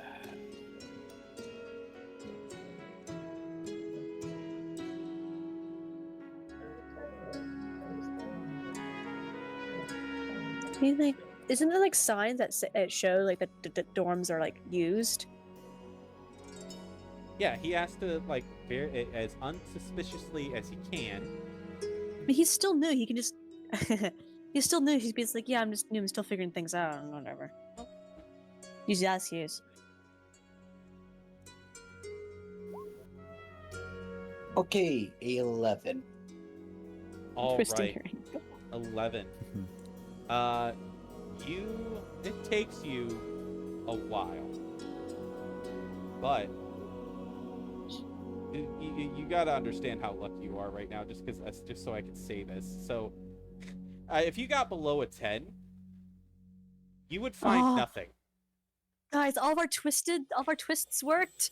And if people would start to get suspicious, which you would have to roleplay how to calm their suspicions. But you got above a 10, so you managed to find an empty room. But it takes you a while. And so, what would you say to people that are like kind of asking, like, hey, are you lost? Can you not find your dorm? You okay? Yeah, he will play it off as sort of, yeah, he's new, he's never been to this sort of, a place like this, and he's going to kind of very gently wave away their concerns. Do you want him to do persuasion? No. I mean, I'm for the sake of time, what I'm gonna say is that you find an empty door, and it takes you a little bit of a little bit of also kind of allaying people's concerns, but eventually you do find it, and it's kind of like a kid, like we'll even say it like this: as another student is trying to, find out if you're okay, you kind of just find this empty room, and you're just like, oh yeah, here's my room. And luck. Yeah, you find this empty room, as it is actually labeled vacant, because there's no nameplates on the door. Because one of the things that you noticed as you were going through these halls is that each and every room is labeled with the name of the student that occupies that room. You find this one that is vacant. It does not have a nameplate. And you're just like, here's my room number, and it's got no nameplate. Yeah, it would. And it can just be, they probably haven't come around and actually taken care of it, or something along those lines. Yeah. So, yeah, for now, you're safe. They're not suspicious of you yet. And you now have this vacant room that has a bed, no blankets, no sheets, because you weren't provided them, because, again, you're not a student. And, you don't have any things in this room at all, just this empty bed and an empty desk. And nothing else really in there. So, what do you do? Okay, so I now have to actually get stuff, which is going to be quite tricky to do. From what I understand, all the students are only allowed in the dormitory, correct? Right now, as everybody has been shuffled out, and the faculty are all in the sorcerer's school doing something. You don't know.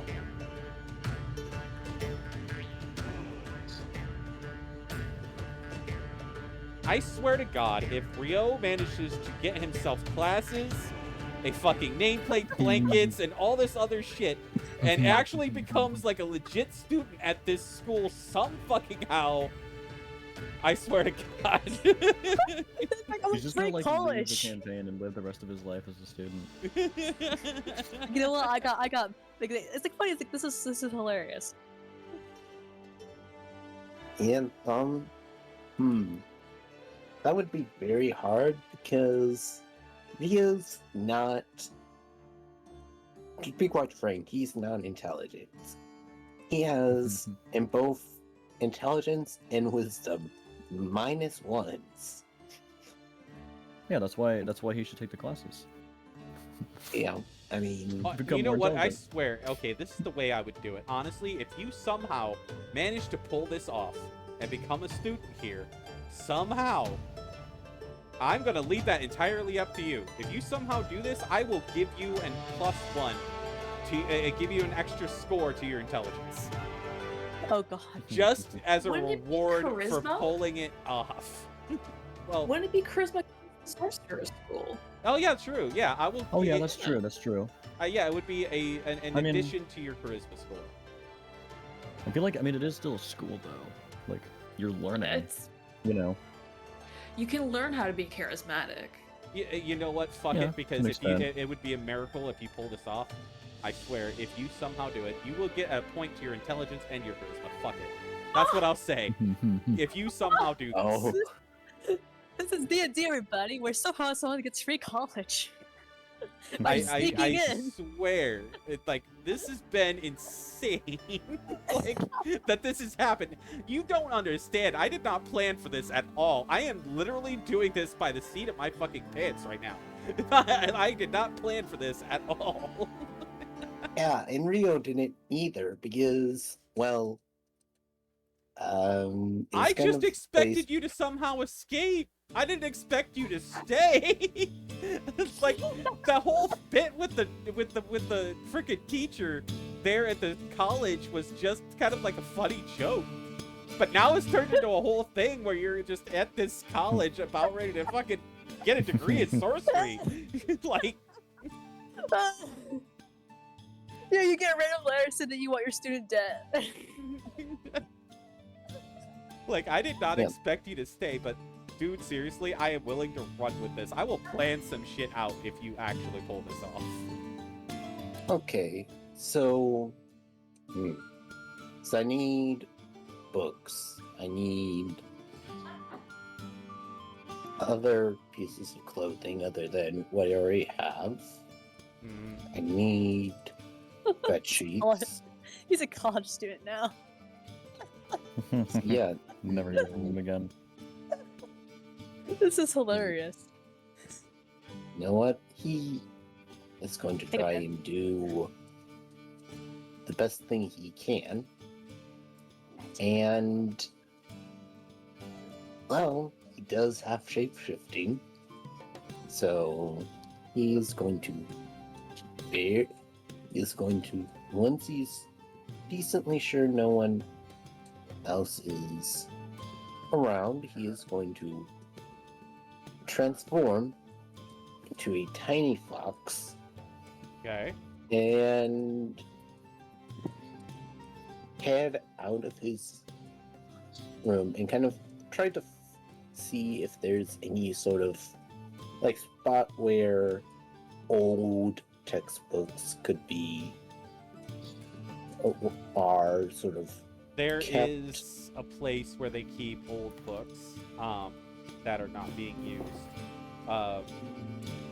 Let's get another investigation check. Okay. And also Okay. a stealth check, so that way people don't notice the tiny fox running through the halls. Yeah, okay. I'm gonna do the stealth first because I assume this will be just normal, Yeah. considering I don't have armor on right now. No, yeah. So, yeah, it would be just with normal. So here's stealth first. Okay. Oof. Yeah, you freak out some students. They see you running through the halls as a tiny fox. It's like, there's a fox in the halls. Be careful, be careful. We don't know if he's rabid. We don't know if he's gonna bite anybody. Just stay away from the fox. And you have you are able to you have an opportunity to dart away and hide for a moment if you'd like. I am going to attempt to do that. Okay. Do you want me to do... Another stealth check to hide. Okay, everyone, I need all of your luck. I'm twisting. Okay. Let me just twist all my fingers. Okay, and they're wrapped around each other. And twist my legs, and then my arms. There we go. Cross your whole body. Yeah, that's what I'm doing right now. Yeah. Literally. Okay. Not that comfortable, but it's kind of comfortable in a weird way. 3, 2, 1. Hey, that's good. That's good. Yeah, you managed to dart away and hide. Now, I just want you to roll a flat d20, a luck roll. This is just a flat-out luck roll. Okay. Here goes 18. Oh my god. How you're doing this, I don't know. The dice gods must want this to happen. You actually find the library. Okay. Over here performing miracles. I mean, he is a paladin. He met the DC exactly. I had it high on that purpose. Is specifically what he does. So, if anybody was going to be doing miracles, it would be him. Yeah, he met the DC exactly. I made it high on purpose, and he still fucking got it. Wow, there really Yeah. is like a luck deity out there. Making sure. So yeah, Mio is going to find a spot where he can stealthily shift back to human, and he's going to gather maybe like a rough idea of what sort of books you'll need.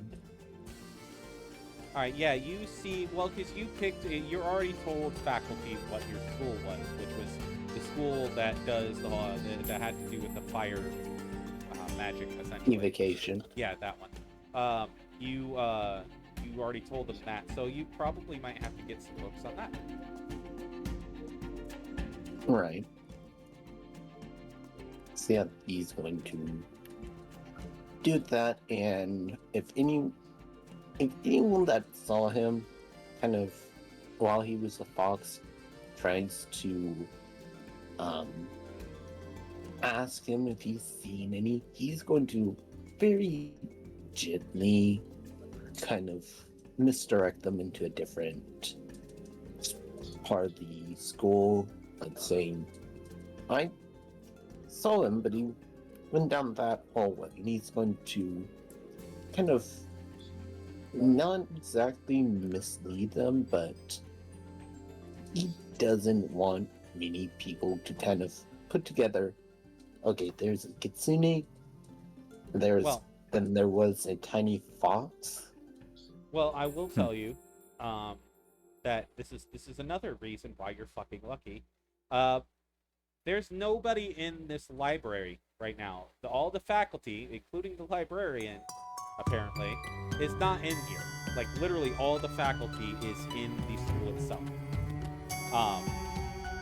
So they have a library. They don't have the library in the main school. They have it in the dormitory, so that way students can study and do stuff like that while in the dormitory, rather than being in the school proper itself. So the library is actually in the dormitory. It's got its own little section away from the actual dorms themselves. So yeah, so right now there's nobody in here, just you.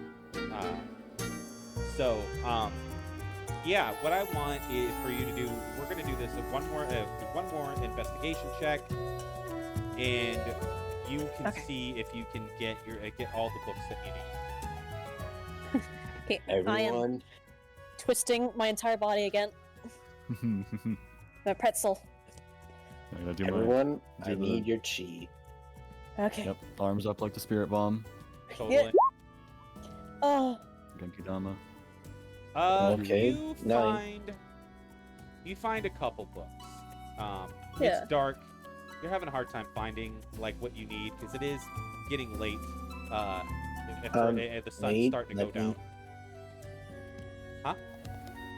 Yeah, give me a second because I'm pretty sure kitsunes actually have dark vision. It would Oh. make sense. So, I mean, yeah. Kinda weird if they let me didn't. just look up Ryoko's. Come on.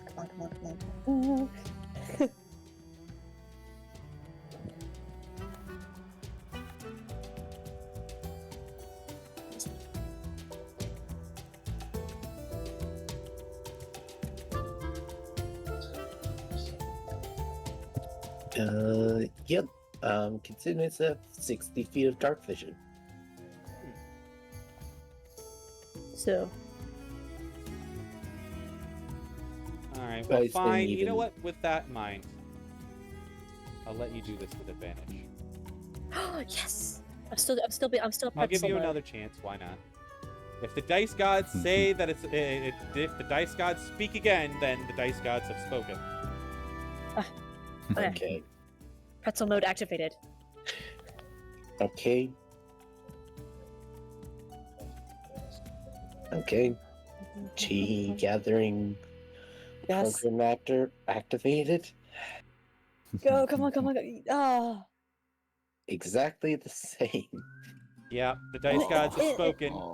And it's You your first just- day, so you- you just there's use just so- that we'll excuse say that this, you just it's didn't not know what kind of because books you- to bring. It's not because it's dark. It's the fact that there are just so many books that you have to go through to find these books on evocation. You don't exactly. You only manage to find a couple, but you do find a couple. So Yeah, and then he's going to very carefully make his way back to the store and probably go try to very carefully find sheets. you, this is actually relatively easy to find because they have storage closets all around on this dorm that have stuff like that. You do manage to find some. You find a sheet, a blanket, and a pillow. Just basic stuff. Okay. Yeah. Okay. You got like a thing going on. That's good. You can just use the excuse that you just didn't know what kind of books to bring or whatever. Yeah. Yeah. Just like you're still new. The meta pigeons be cooing. I know. I'm sorry. I'm just like this is. Yeah, and looking at the nameplate, is it kind of placed into the door, or is it kind of... There's a little spot to slide in a nameplate on this little wooden plaque that's there. You can just kind of like take a nameplate, slide it into this small wooden plaque that's next to your door, if you had one. Okay, so I need to find... Imagine he was a forge cleric and is just like, I can make a nameplate. I mean, that would be a very cool idea, but unfortunately, clerics and kitsunes focus on different ability scores. Right. All right. No. So, with that, you managed to get yourself a couple books, and you managed to get yourself some blankets and a pillow. Now, I'll say this: that this is right now. We're gonna switch back to everybody else, and we have the beginnings of a kitsune college student at the sorcerer's school. Holy fucking shit! It looks like I might have to start like planning some shit out for this. So, because right now I don't have anything, and I'm doing this by the seat of my pants. I mean, I would love if you're just like reading out like history about like this world. That'd be so fun. So, you just get like a lecture every session. Like that would be so cool. So, all right, we're Really switching funny. back to the circus tents with you guys there gathered around and are discussing what to do about this what's just happened essentially. And you guys are discussing going to the Bloodwell, and yeah, let's get back to that conversation. What's going on with that? Oh boy. Right, so apparently you all have a show to do tonight, Yeah. and I'm absolutely not participating in that. Lots of And performance Laura just checks. says, fair enough. No, that's very fair. Yeah. Considering what I know, I don't think... No. Just no. Yeah. Right. So, if you want to keep this safe, I suggest we get some lead from the Bloodwell, and either leave it down there for a while and you can come and get it later, or, I don't know, stash it somewhere.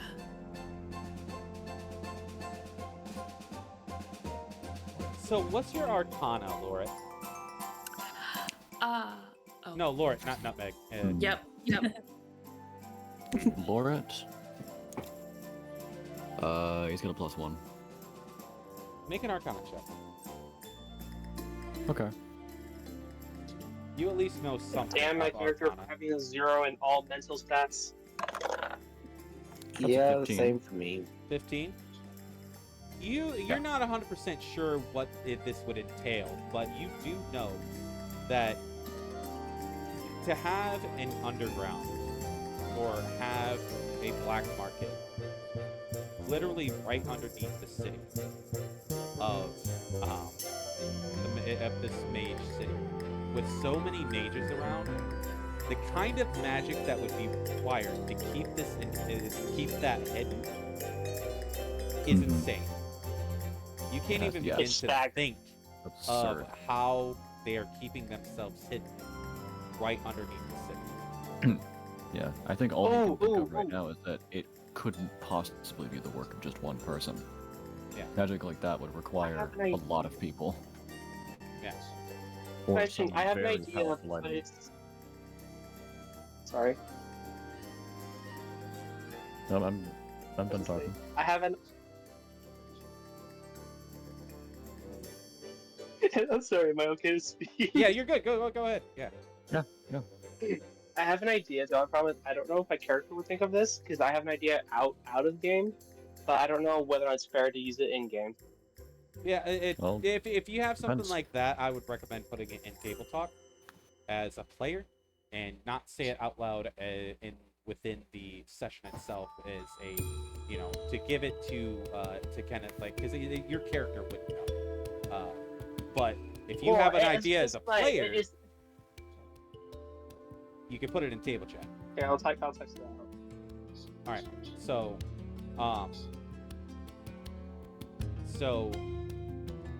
going back to you, Nutmeg, what do you tell them about the blood rock? How much detail would you guys want? Like, she said that it's like, picture a typical black market, but would make it like 10 times worse. In the danger more aspect. Magic, more dangerous, like. I mean, we would want to know how to get there, and like how, like, whatever is most important to know about being there. Well, she would say that she can get you there. That it's typically not just found. There's magical ways that they're protecting it. And let me check my notes. I have so many notes. Where? Done with that. That they do a lot of magic that isn't talked about on the surface. They do blood magic, they do a bunch of other different types of magic. Like, they have like initiation rites if they want to join like the black market down there, the blood well. Like, sometimes they harvest spells from dying people and like from spellcasters, and then tattoo it on people's skin to infuse that magic into their own bodies. So that is a terrifying image. Oh, that's the light stuff. Oh goodness. Is it like their version of trending? Oh yes, there's Oof. Yeah, there's something that I tried because I needed to check on friends, and scrying rituals, can be seen sometimes by higher class mages. But there's things that you can just, give some blood onto obsidian mirrors and then peer into forbidden plains or spy across the city, and yeah, it gets worse. Goodness. But that being said, it's safe for a price, and I'm pretty sure we can get you what you need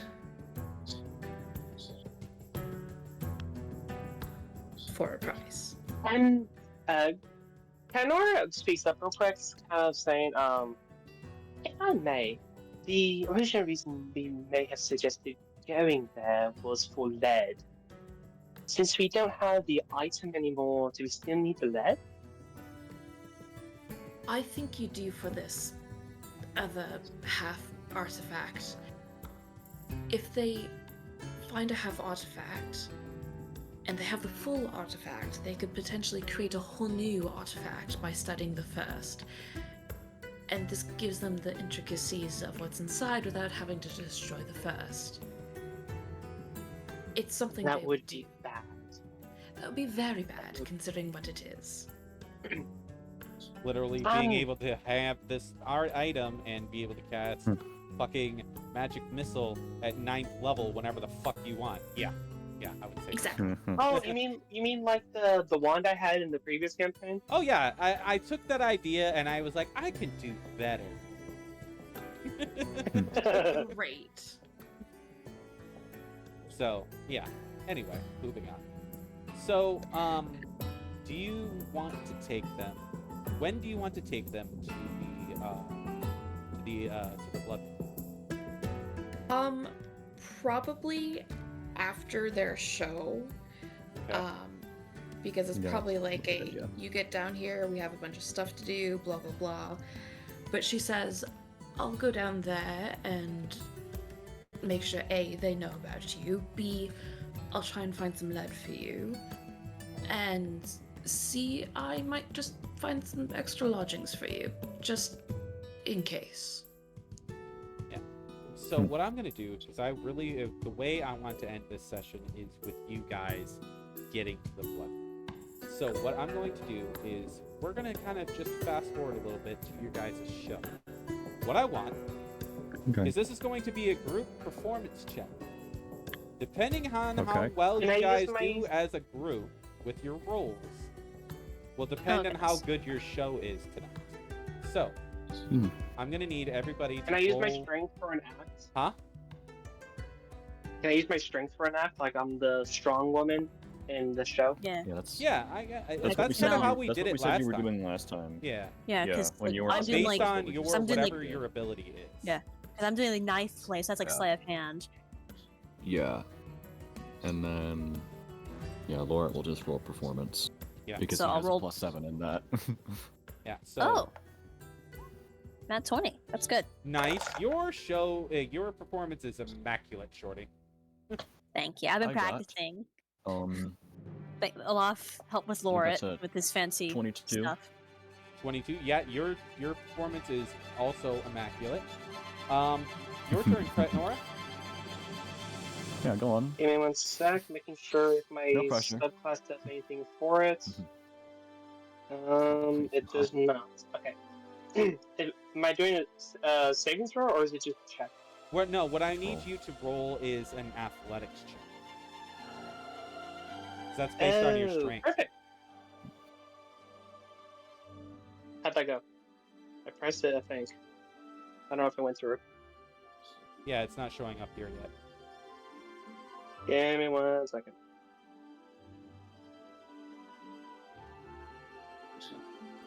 Thing glitches out for some reason. I'm just gonna do a regular D20 real quick and just add 4 to it. I mean, yeah, that's that's 19. how checks work. Yeah, 19. So yeah, your show Nice. is also very good. It's not as immaculate as theirs, but it is definitely well enough that that people were impressed by your feats of strength and athletics. And they're very impressed with Sylvie's dagger play and stuff like that, and they all laugh and are just having a great time with Laura's antics within the circus. We'll say that Nelson does some really interesting feats of sleight of hand as well. Maybe Yeah. not with daggers like Sylvie is doing, Yeah. trying not to copy Uses her magic stuff. cards. Just Yeah, kind of he'll do some like sleight of hand illusions. yeah. And he does really well with that, we'll say. And your guys' circus for the night goes over very well. And true to his word, the officer that you guys saw earlier actually brought some of his troops to your show and is sitting and watching and he is also very impressed. He enjoyed the show very much. He even calls for other people within the crowd that watch your show to offer tips essentially. And what you guys get as a group, you guys get an extra 50 gold. Ooh. Each or total? Total for the group. Oh, okay. Okay. So This is nice. Our Yeah, ultimate like amount? it's like Sylvie and Lord were practicing a lot. I mean, this is just what Lord does, basically. Yeah. So. I mean, it's kind of like I do the so kind of same what's- thing with my daggers, just kind of like just Yeah, changing it's it into enough something to different. the point that your character, Nutmeg, is also probably impressed by a she very would good not have show. gone. Huh? She would not have gone. Oh, you would have left. Okay, never mind. Yeah, she doesn't like being out because of everything. Yeah. Yeah. So. Especially because like that guy was going to be there. Good idea to not also be there. Yeah. As much as she would love to see it. Yeah. What did we get paid for the show? Yeah. How much total? Say what? It was 50 each. No, it was 50 Well, after no, the it whole was- group. Oh, that was total. how much the tip was. That's how much the tip was. Yeah. Is that everything that we got? Yes. I could have sworn you that guys we did are like way better the first time. The thing is though is that the first time there was a lot of people because it was new. This is like returning people. Yeah. So We there's also not as just did many like a really returning. good job advertising on the Yeah. first go, and this Yeah, time you we did just a shit didn't ton of because this was advertising. Yeah, I was completely still- impromptu. Yeah, that was another thing too that I was taking into account was that you guys didn't really do any advertising for your show. We didn't plan to do this one at all. That Yeah. guy was just like, "Oh, you're having a show tonight, right?" And we're just like, "Yeah, totally. Yep." Yeah. Don't know where he got that from, but all right. Yeah, but it went over really well, and you guys made 50 gold from this in tips. But yeah, and that's the thing is that when you guys want to hold a show, like if you guys need some extra, gold for some reason or other, Yeah. this is how you could do it. You guys I will allow you guys because the circus is your guys' cover. Whenever you guys want to use to do a show to make a little bit of money or alleviate suspicion, like say if you send Nelson to go do some stealthy business and you want to hold a distraction by having a show, you could do that, stuff like that. You can use this show for strategically however you like. Yeah. I mean, we already did do that before. We used the fact that a bunch of guards were coming to the show to act as a bit of a cover for Nelson going into that warehouse. Yeah. So, but yeah. So. Real quick. Yeah. Because I don't know if this was a different time or if this was from whenever I wasn't here. Did everyone get 250 gold randomly at some point? I think that was from the first show. That You was the guys first did show? extremely well, and you guys advertised a lot, so I took that into account. Yeah. Yeah. Okay, trying to because figure out how we're gonna split I this went ahead and 50. added it. I wanted to make sure it was actually legit, and I just didn't add it by accident. Yeah. So now, I mean, you could. So. Oh, go ahead. Sorry, you could just keep it for like the lead and the black market as just kind of true. a group thing. Yeah. It's 50 gold, Yeah, and then we'll toss in whatever else you need. Yeah, but yeah, also we'll keep that 50 Oh, as I- like separate. Also, Nutmeg, don't forget, this is something that only you would know. You guys wouldn't know this, but if Nutmeg, you would know that not very many people down there deal in gold. Yes. They deal in other things, but Oh, some yeah. places Just in case. do deal in gold. Oh yeah. Yep. So, but I remember. To I'd say, keep that held, just in case. is it fair to say that the gold split evenly 10 for each of us? yeah, that's kind of Um, how I intended it. But yeah, I guess. Yeah. Well, no, it's more so We because could I say couldn't that- remember how many people we had or in the you guys party. could just keep it as a group. Then Well, it's up to you guys. we would have really 4 to split it between because 4 people did the show. It's only fair that those are the ones that True. get paid. Yeah. because Rio's not there. Well, yeah, but it's not like it's his fault for not being there. I mean, he could have easily have gotten out, Yeah, right? but like, it's more that he didn't, you know, participate in it. Is the Fair thing. enough. But moving But, on. So, because um, like I said, I wanted to get you guys yeah. to the blood bar. So after your show, Nutmeg, your character comes back. Azura, yes. Yeah, Zora, I will remember your name eventually. So you come back, and you after their show to lead them to the blood bar. Yes, and she is in the second form you all saw. Mm-hmm. Right. Well, shall we go to the underbelly of the city? Yeah, Oh, might as well. Let's go to the belly of the beast. Yeah. Sure you don't want to wait for your friend, or and message them? Lorit kind of turns to the others and he says, "Right, we're a little bit busy. What happened? Where did he go?" Oh, right. Tora and I how's were... it going? Sorry.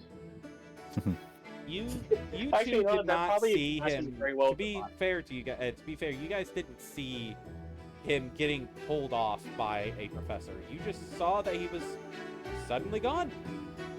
Just wandered off. Just poof. No idea where he was. But That's you guys true. were already within your performance of getting information about the sorcerer school by pretending that Sylvie was your stepdaughter, and you guys were already deep in the middle of that, so you didn't really have time to kind of investigate that before shit went down and you guys were shuffled off. So, Yeah. From last we saw, he was in the sorcery school. Yeah, We were too busy in our deception that we didn't notice him walk off if he did. yeah, he kind of disappeared. We did let the gods know. Needless to say, if he's anywhere, it's still there. Right. I mean, at least Yeah, he has Laura the just, magic so like- he could fit in. Lorit kind of like, oh, I was gonna say he pinches the bridge of his nose. He doesn't really have one. He's got a snout, so he kind of, he just kind of puts his like hand on his face and he just goes, oh, like, like, son this of is a just bitch. like this is just thing after thing after thing. He feels like a parent right now, you know, like he feels Just like a wrangling on parent. his children. And he really Wait, I doesn't want to start feel visibly- like a parent, even though he's old enough to be one. Does he visibly show this the basically the disappointment look? He literally puts his hand on his face and out loud goes, oh. Like, of course he is. I just said Nora that. actually will respond to that and just kind of just be like, "But it's not our fault that he got missing. We were trying to do a thing and he went on his own." Like literally acting like a child. Yeah. We couldn't. Yeah. I was also having to figure out how to use my magic in my type of magic in your type of magic way, which is very stressful. Yeah, I had to poke her with that bony knife out of my finger. Yes. And he's just like, he kind of stares at them for a second, like he can't even believe that they're trying to like weasel their way out of this.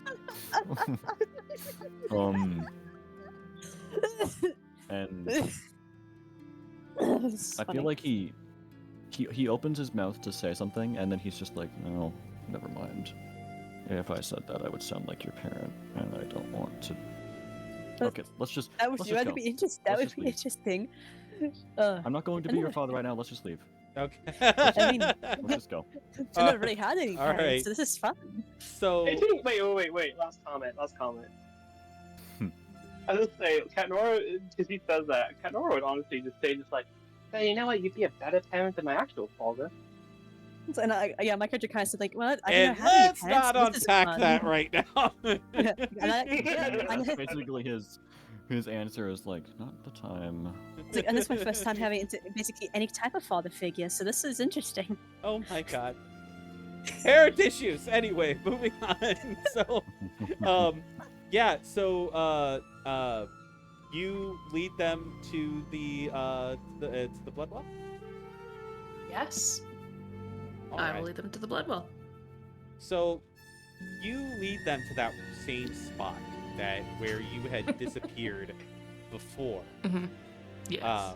And you and Nelson, Laura, had just went maybe a little ways into this before you decided to turn back. And she Speaking leads of, you. actually, Huh?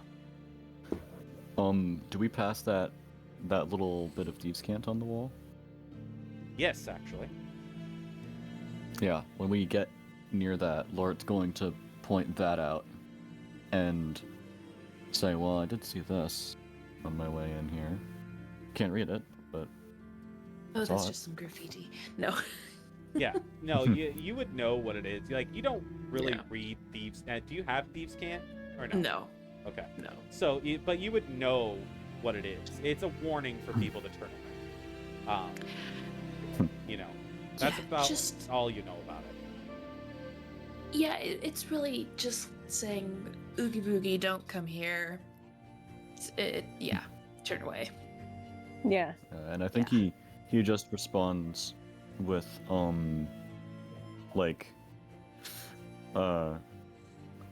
I don't know what they expected. That just makes me want to go in more.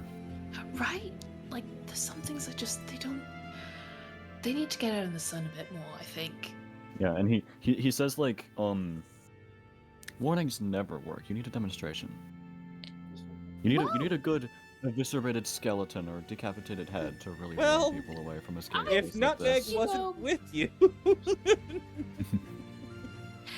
Yeah, don't step there. That's a trap, because the warning sign never works.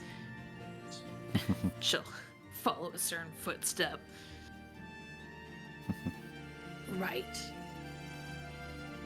And she'll continue to lead them down and to the blood well. So you guys passed by what you saw before, Laura, which was the essentially the underground aqueducts that have the piping for hot and cold water used with spells that create the hot and cold water for the people, the more richer denizens of this city. And you pass through these areas of where the piping is and all this stuff. Again, made with lead piping, like we had discovered earlier, because I'm going to use that because it's historically accurate. Anyway, so you are led down through these aqueducts, and then you get to a set of stairs, if I can English, stairs that lead downward, deeper underground. And as you are led by Alzura down into the I totally didn't just look at Discord to see your name again. You are just like like paper like swishing, like you put on your glasses, like strain to look at it. Yeah, I totally remembered. Yeah, totally. You are led further down, and as you get further down, a smell that is all too familiar with Elzura, she doesn't even react to this. But you smell the smell of blood as he just says, led down. True to its name. Is it dark down here? Oh or yeah, is there light? it's steadily getting darker as you go we're in down. a sewer. Well, because I was gonna say, because I can still see since I have night vision. Yeah, but the thing is, though, is as you get further down, you finally get to a point where there's a long hallway, and within this long hallway, you see just along the walls of this area, you see magical fire. This is not like normal torchlight. These are torches lit with magic. Oh yeah, magical fire. Alzura runs her hand through one and is just like admires the magic a little bit. Yeah. I think. Yeah, Nora walks up to one and tries to blow it out. It's a blue flame as you pass through, and it lights the area, and you come to these doors. These like ornate black, almost like obsidian-looking doors. Like this is basically like the emo kid had his own club and just billions of dollars to make his own club. Oh my goodness. Yeah. So I think Laura just once again says, subtle. So subtle. And Can I see how long ago these doors were made? Huh? Would I be allowed to see how long ago these doors were made? Yeah, you could see that they're, fairly like recent. Your dwarven nature is able to see that these doors are actually made of obsidian. Very expensive to make, and just very impractical too. Yeah, very. Yeah, I was gonna say that next, and impractical. That was like sucks. Literally my next word that I was gonna say. It's meant to look cool, not to really too hard, it would fall apart. Not really to really keep anybody of strength out, type of thing. It's really just there to look cool. Yeah. So again, subtle. Yeah, you get to the doors, Elzura. And yes. when you get to the doors, you know the spell combination that you need to do in order to open these doors. Yes. So you do the combination. You hit these specific spots with just a little bit of magic coming from your fingertips, and you just hit these specific spots on the door. And the door opens. Welcome to the Bloodwell.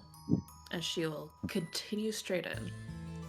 And can I totally chip off a piece of the obsidian? Don't touch the door. Oh. Do you do that, Red? I don't know. I want to. Yeah, Laura is going to kind of grab like the back of Cat Nora's like shirt and be like, listen to her, please. She's got like, good idea. You know what? I imagine you really dragging Cat Nora from the collar, just like if she was on her butt, you're just dragging her on the floor, and she's just like arms out, just like, but I want it. So the thing is though, is that what you see next is what kind of sobers you from this playful banter. You just see being done openly in some of these quote-unquote shops. Transactions being made with scrolls, with other magical items or magical artifacts. You hardly see any money exchanging hands. But what you do is you see these transactions being done with all kinds of things. But the thing that sobers you, Laura, as soon as you step into this area, is you see you hear this as well as you pass by. You see a man with his daughter. Like you think, oh, he's here doing a shopping trip with his kid. That's kind of fucked up. Yeah. But you see that he says to this merchant, "I want him dead," and is literally giving this merchant his daughter. Oh God. And you see literal human sacrifices done to do some of these dark spells that are being paid for. You you see literal blood magic being done.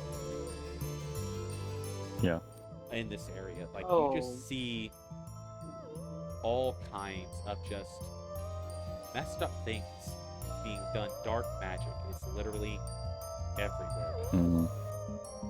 Yeah. Is it possible to intervene in that transaction with the daughter? Do you like Meg, being do you alive? know what would happen if he was to if his character was to intervene? Oh yeah. Well, no, like I could offer up a different item to sell instead of the daughter. Dude. I feel Just like don't. Just seeing don't. that, Alzura would just kind of loop her arm in Katnora's and just be like, I understand what you're feeling, but there's nothing you could offer that merchant that would be worth it to him. It is horrible. You visibly see her disgusting. crying. You actually visibly see Katnora crying a bit. And She gives your arm a little squeeze, but we need to move on. I'm sorry. There's nothing you can offer. Unless you want to offer yourself. But I doubt you want to do that. Ipata needs you. The world needs you. Oh, goodness. You're dealing with something bigger than you think you are. So, And for I this think- atmosphere, Loret chimes in, by the way, dark music. and he says, sometimes you have to accept that you can't help. You kind of like I imagine like my character's kind of a very similar reaction to was it Loret? But No, Katnora. Katnora. Nora, but like I have like Valkyrie gave me a similar kind of speech that Azura gave me, so I'm kind of just like but more like this Valkyrie type language instead of the flowery stuff. Yeah. Loret Wait, even these is- wyvern parts wouldn't be worth much to this guy? Is that what I'm hearing? Yeah. like, Damn. that's probably just like chump change down here. This is a place that deals in like people's lives and like powerful magic. A few monster parts is not going to sway somebody. Like sometimes you like genuinely like out of character. When you see something like this in a D&D game, 9 times out of 10 you probably shouldn't intervene because you're just gonna make it worse if you do. Like sometimes you just need to leave it alone. Like we just like nearly avoided death earlier. We don't need to chance it again. Fair enough. But Yeah. Loret, his demeanor, he's not shocked. He's seen things before. He's seen bad things before, but he isn't happy about being in here. Like he was kind of anticipating it to be like this. And of course he's not quite used to this like amount of like dark magic and stuff. He's more used to seeing more conventional horrors, but he's kind of just a little stoic about it, but he's clearly not in a good mood. Okay, there. That was the music I was looking for. Oh, sorry. No, you're good. Unfortunately, Alzura is all too familiar with it, and she just walks with Katnora on her arm, just, making sure she doesn't do anything rash.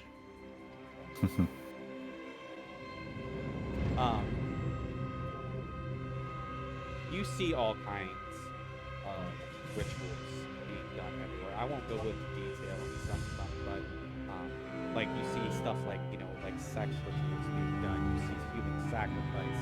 You see all kinds of just depravity being done in the name of magic. Nothing is off limits down here. That's the feeling.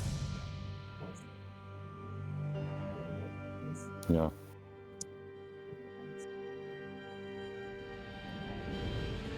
And she will lead them, I think, first where she is staying. Just so then they have a frame of reference. And then it's not a luxurious place. It's probably literally just like a hole in the wall kind of. There's a bed, there's a side table, not many possessions, maybe a counter or a desk. And then she'll probably take them to find a place that sells metals, not necessarily rare, but large quantities, quote unquote. The thing that you know is that in every underground area that kind of has stuff down here, there's a place for just junk. Because like, even though that they're dealing in high dark magic in here, you know that there's just a need for junk, because junk to somebody else might be something that's valuable to somebody else, and there is always like a demand for that, and you know that there is a junk merchant down here, and this woman is actually one of the people that helped you down. So you do know her personally. You're not friends. No. But you know each other. Yeah.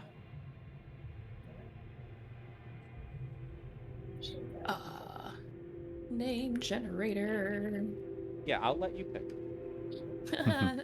Thanks for the heads up. I didn't know. I just kind of had this idea because I was like, where could they possibly find just some generic lead in a place where there's like all kinds of dark high magic going on everywhere? That's really funny that we're going here for lead. It's like going to like a luxury like clothing store and be like, hey, can I get a pair of socks? Yeah. You know, like just regular like name brands. Sadly, like all the socks are like sold out on all the stores. Yeah. She'll go up to this tall orc lady, probably has some like graying hair. She's been down here a long time, so like, I don't know, I feel like one of her eyes is black from or white from like being blind in some sort. And Alzora will say, "Evening, Morn." You back down here again? Did you do what you set out to do yet? Not exactly. I mean, I found these interlopers along the way. Trying to get information from the High Mage with a fake. Ah. So they managed to make a fake. Mostly fake. Well, which is why I've come to you. I mean, if it's a fake, it's not going to do me any good. I mean, it's unless there's an original of some sort. Oh, there is. Huh. Really? Yes, but that's not what we're doing. They want to keep it. They want to keep the fake. And I have a bad feeling, and all things considered today, we just need some lead.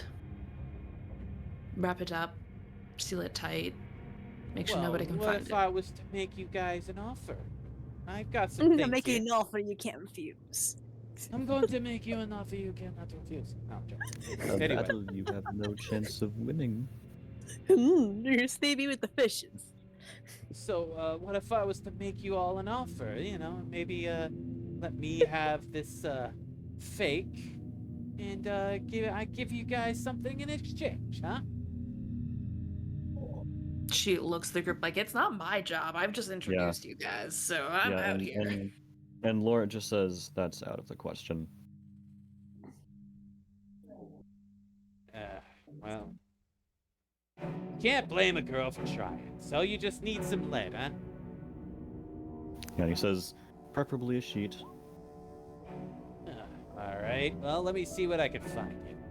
She kind of like goes. You hear her digging in the back of like this little shop that she has that just kind of has junk everywhere. And she's just like digging through this stuff. And she seems like a nice lady. she says, maybe you could go see the blacksmith, and get this modified. Maybe make it a little bit bigger. Here, I'll even throw in a couple scraps of iron for you. I don't have an iron sheet, but I have this iron box that's kind of broken. Kind of sets it down in front of you, and it looks like it would fit the rifle in it, but it's broken, and it kind of needs to be fixed. All right. What are you asking for it? I know I'd never sell this. I tell you what, give me a gold piece. It's yours. Yeah, Lort does that immediately. Like reaches in and he just like ting, flicks it over with his thumb. And she catches it. She says, "Pleasure doing business. If you guys need anything else, you know where to come and find me. I've got all kinds of things that you guys can, to fit your needs, probably, maybe, mostly." It's all junk, but we love her for it. You have the most random of things at times, and it's always what we need. She pockets the gold, and, I mean, you know that there's been times where she's gotten junk that was just hauled in, and mixed in with this pile of junk, she has found some, like, true treasures. Yeah, exactly. You know, stuff like that. That's why her business stays open. You know, it's because of stuff like that. So, you know, she gives you the box, and it's got a few pieces of scrap lead in there to be able to fix the lead lining in this box, if you were to take it to somebody to fix it.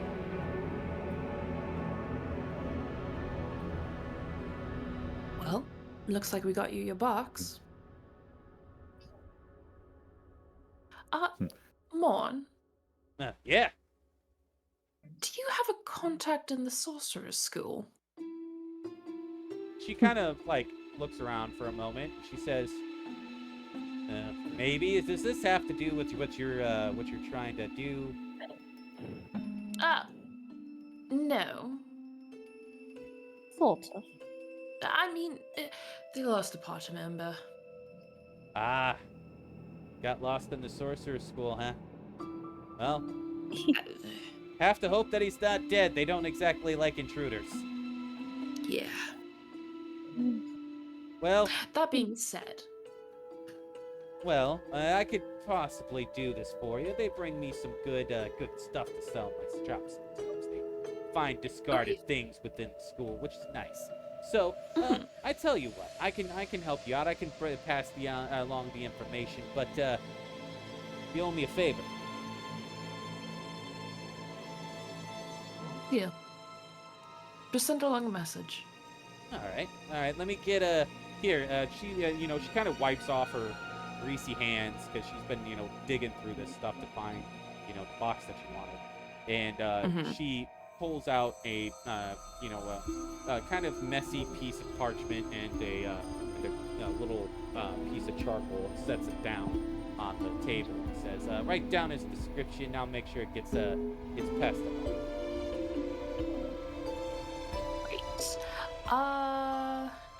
Do I have that? Hold on. I have special things for special papers.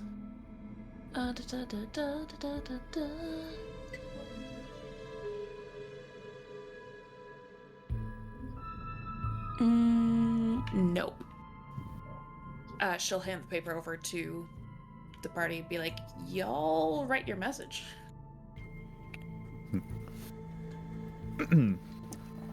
Well, I think Lort will take the initiative. All right.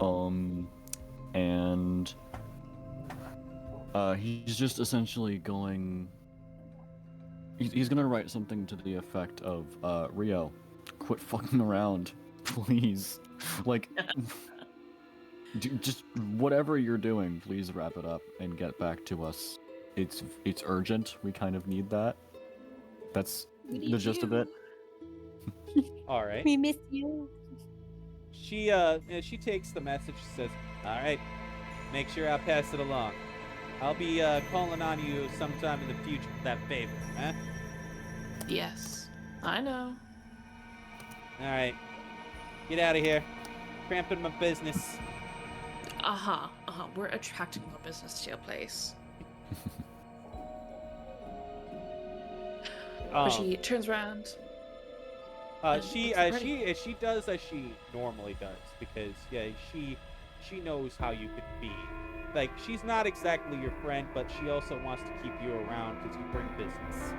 So yeah. she actually hands you this sack. As she tends to do sometimes. She says, "Man, you have a freaking tendency to forget to fucking eat. Here, take this. Get out of here." It's got. You're not my mother. Gosh. She just takes the bag, and there's like a little blush and embarrassment, and just tucks it in her bag. Right, let's get out of here and just. Actually, Laura, do me a favor. Roll me an insight check. Yeah. You're like right up there. Okay.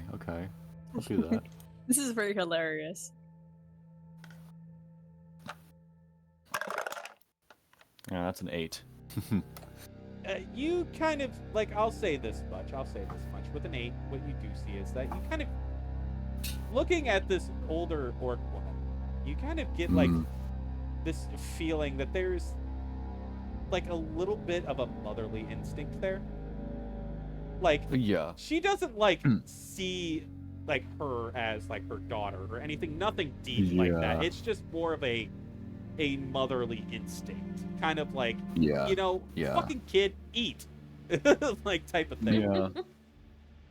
And I mean, he can relate to that at the moment. He feels like he's wrangling a bunch of children sometimes, and he's 64. Yeah. Let me remind everyone, he is 64. He's old enough to be a father. Oh yeah, for sure. But yeah. Probably old enough to be a grandfather, honestly. Yeah, you kind of get that feeling, and she kind of sees you looking at her, and she says, she just forgets to eat, and turns around and goes back to her freaking stuff, what she's doing. It's because I keep you into my books. Shush. Goodness. It sounds like Varakri sometimes. And yeah, so what do you guys want to do?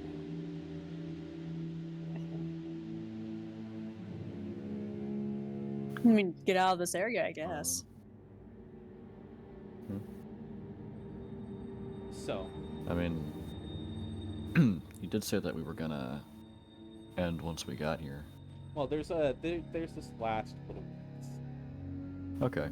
That this is where I wanted to get to, is this spot. So this is what I'll say. Is that you guys get back to where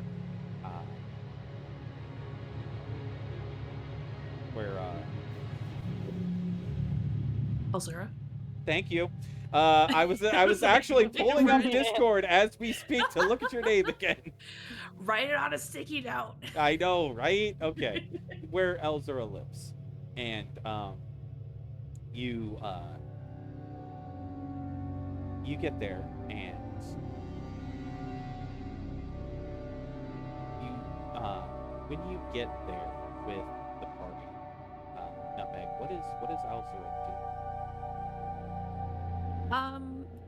I feel like she pulls out, randomly from, the street, there's just, a random chair or two, and she just kind of, drags them into her little room, just kind of sets them somewhere, takes off her bag, takes off her cloak, kind of sits on the edge of bed, looks at them.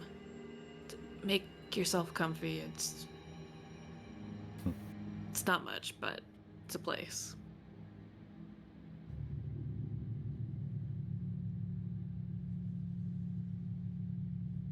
Does everybody take a seat? I mean, Laura will sit down. He's tired. He's very tired. He's an old man. It's been an eventful day, so. Yeah. I mean, look, he's very spry for his age and active. Uh-huh. He's just sick of having to wrangle these people. He's had enough of it today. Oh gosh. I mean, seriously, you wouldn't even know that he's old unless he told you. He doesn't look That's it true. or act it. Yeah. But it's hilarious, not from the player's point It's of view. really funny.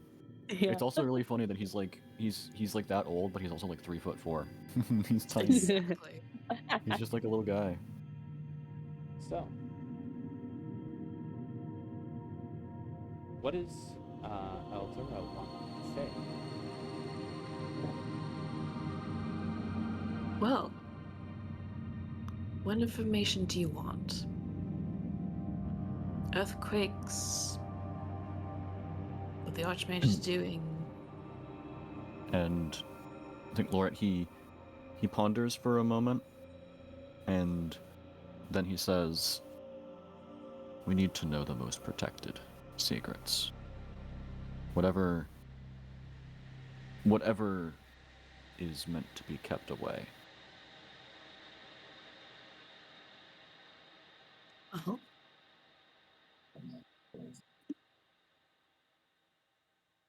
Long ago, this used to be a city, also still full of mages. It used to be a city that could do anything. It was a city that flew. Literally, the whole city around it, it would just lift up into the air, fly a certain distance, come back and land, like nothing had ever happened. That's what they're trying to do now. And he just kind of ponders that for a moment. That would just make sense with all the earthquakes we've heard about. Each time you feel an earthquake, they are trying to lift off. Oh. Oh. What they haven't figured out is how much power they need. So they're upping it. Every single time. And I think Loret just says, "That doesn't seem like a good practice." It's so much worse. He just says, "What if they push it too far?" They've already pushed it too far. And he just kind of, he's just like, of course they have. The power source is not just magic. It's not just pulling from the air the power that you need. It's not, hold on, let me find the term. It's not just magic that is pulled from dragons and used. There aren't enough people to do that. It would work. The theory is there, but there's not enough people to wield that magic because it is so volatile. And it will kill more people that try to learn it than it can actually master it. You, Loret, you know enough of the arcane with your +1 that what she is referring to is the primordial dragons that everyone in Arlentia knows about. That type of magic is just so volatile and just uncontrollable that anybody that tries to control it, they risk their lives every time. Yeah. And he comes to that realization, and he thinks about it for a moment, and he sighs and he says, "Of course their hubris would go that far. Why wouldn't it? Of course it would. Of course they would push it that far. The safety of the people is the most important thing that they should be thinking about. They have no perception of consequences. They only think of the here and now. They only think of what will benefit us now, what will get us further now. They never think about what's going to happen after. Yes, they never think about the consequences." Because the main thing that you should think about is the safety of your people. That's how I think about. Exactly. And what they think that they're doing is helping the safety of the people. But they're not. Raising their city into the sky, that would make it more of a target. if it's in a bad situation. No. Because if this city can do it, then all the Others other can. cities can. Oh crap. But once they find out what the power source is, and you can see her starting to get angry and tears start like gathering at the corner of her eyes. Their power source are creatures from the Fae No. realm, and I helped bring them back. I didn't know what I was doing, and they brought me there. And I found people and told them that they could trust me and that we were just learning about the Fae and what they could do with their magic in their realm and then ours. I didn't know. Then I don't think it would be your fault then, because they misguided you into that. They manipulated you But to that I brought them situation. back. They trusted me. Oh.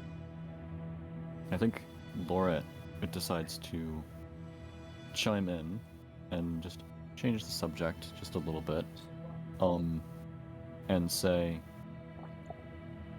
I think in any case, for the time being, we can't let anybody know about this. We can't let this get out. We can't... I don't trust anybody with this You knowledge. You shouldn't. None of the schools.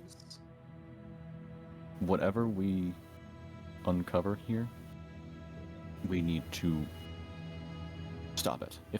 If we can't destroy it, or if we shouldn't, we need to do something to make sure that nobody can to try to do this again.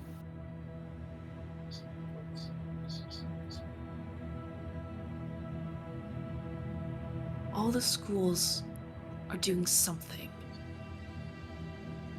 I think the Sorcerer's School is trying to deal with that weapon. I feel like they're trying to replicate something with that. That's why they wanted it. It's an old relic from when this city used to fly. This is the same city. And he just nods, and then he says, it's a very powerful weapon. It is. And from what I could tell, it used to be carried en masse. And an army supplied with weapons like that would be virtually unstoppable by normal means. And a city that flies would be impossible to invade. It could not be sieged. It could not be infiltrated. It would be untouchable. Impregnable. Not even by the gods. And he just says, I wouldn't go that far. There is a look on her face of knowledge and understanding in what she said. I've read the books in the tower. I've read every single one.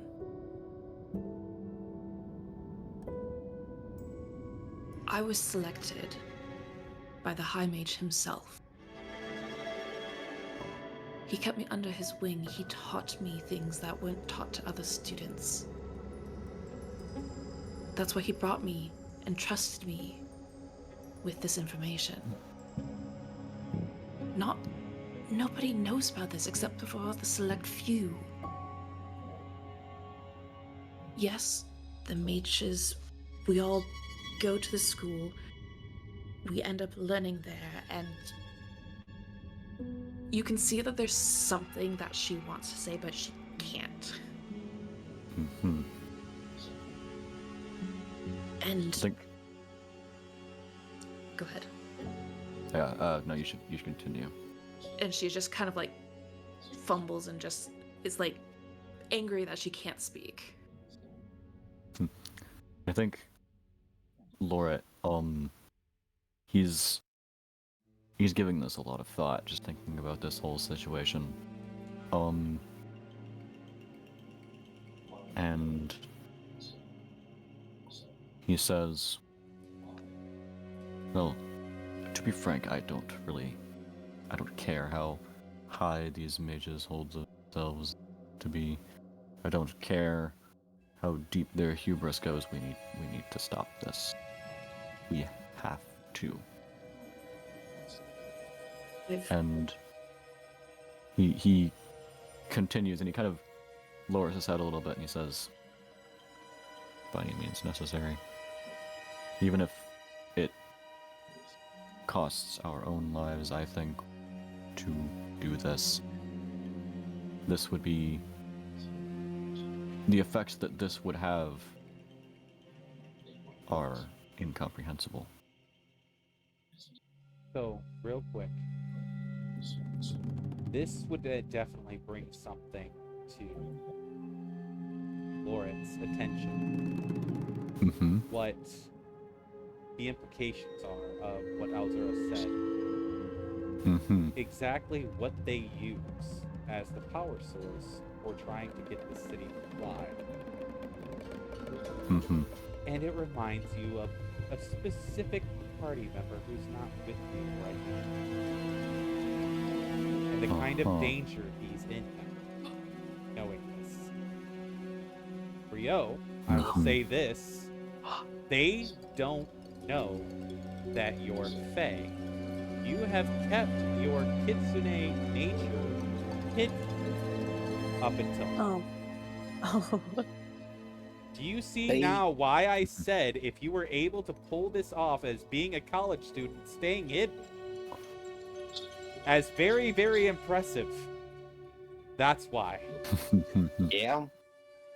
You fucked. I think Laura, he realizes that, and like he doesn't say anything, but the realization is visible. Like he puts his face in his hands, and he's just like, oh. Yeah. You just, he just says into his hands, oh, we're in deep shit now. Now, does anyone Actually, else... it's to the point that Alzura doesn't know that you're Fae. The only people that do are Lorit, I think Sylvie.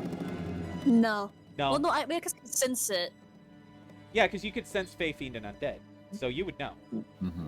Yeah, but I'm just like, it's his business, and he doesn't seem to be part of, like... Because there can be races that actually, are to tell you the truth, yeah. Sylvie, you would put this together more than likely, too, because you're the other... I think you're the only other person that knows that he is Fae. I was like... I don't think I would say anything, though. Because there are races that are Fae-like that would count as Fae that just don't come from the Fae land, so... I mean, it'd be kind of mean to immediately think about that. races are connected to Fae. Elves are connected to Fae. Yeah. Yeah.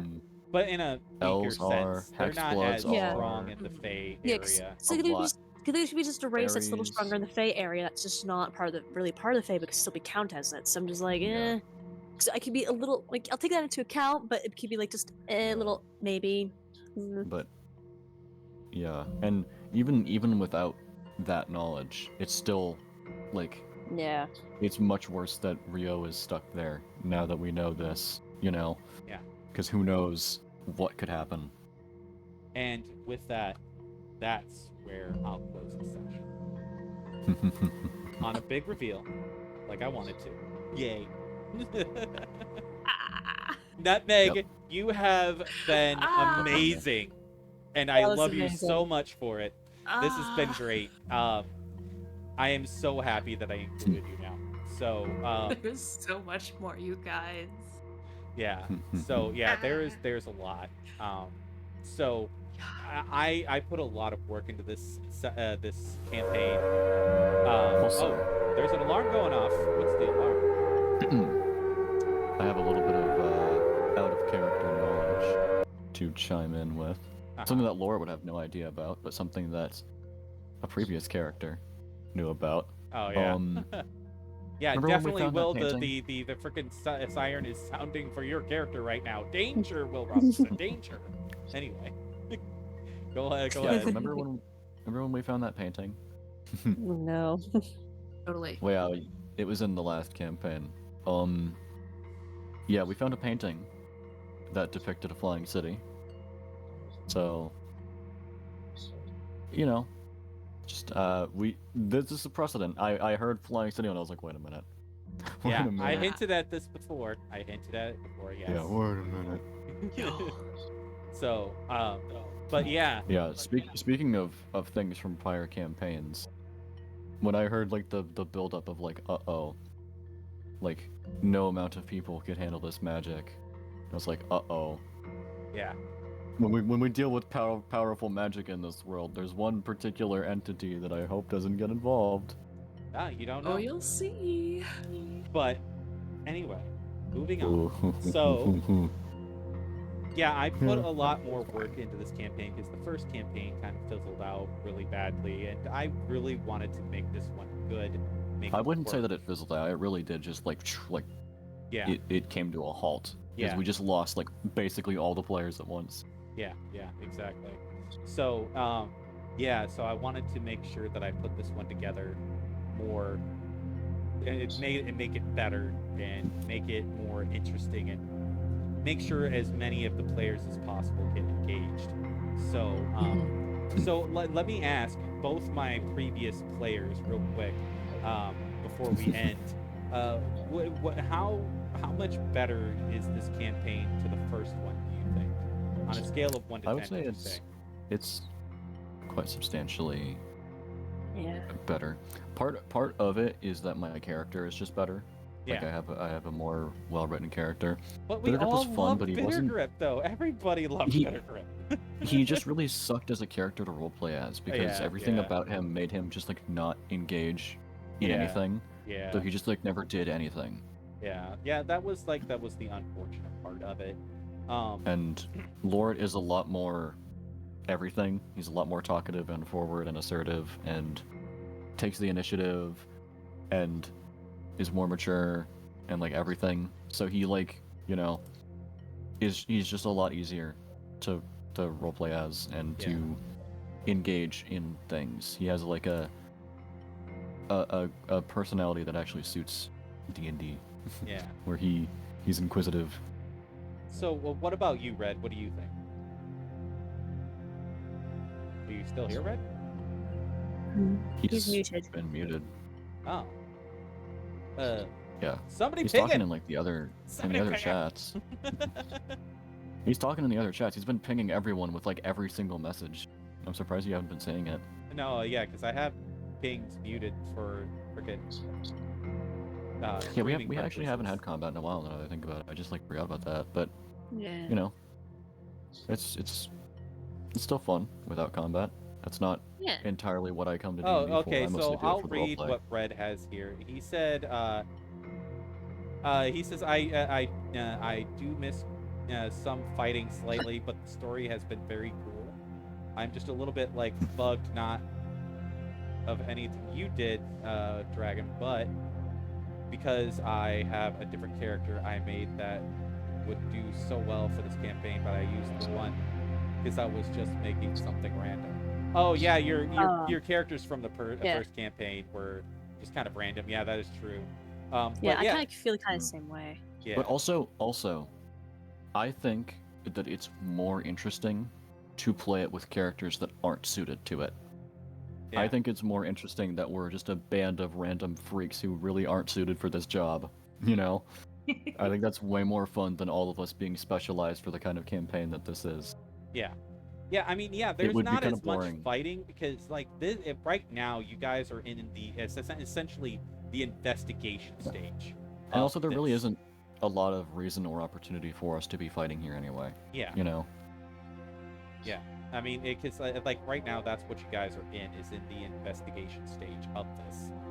You guys are just kind of finding out what's going on before trying to deal with it. So. Yeah, we're in the calm before the storm. Yeah, pretty much. That's it, and there is going to be a storm. Not gonna lie, but I'm so excited.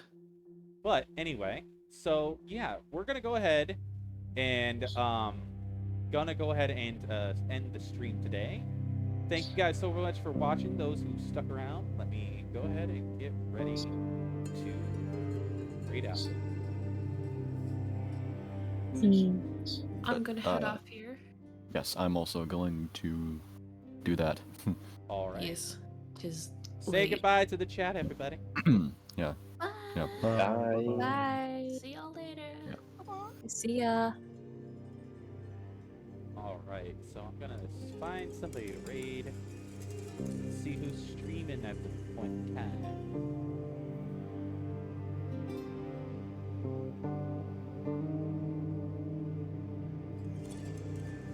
Yeah, all right, we're gonna raid a friend of mine here.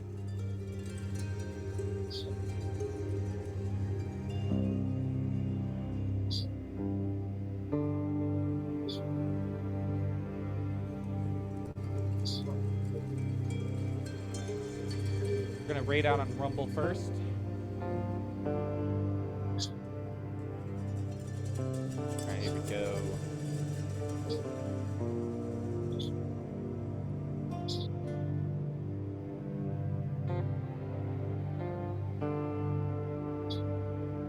There we go.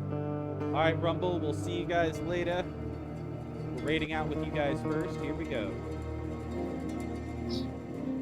Yeah.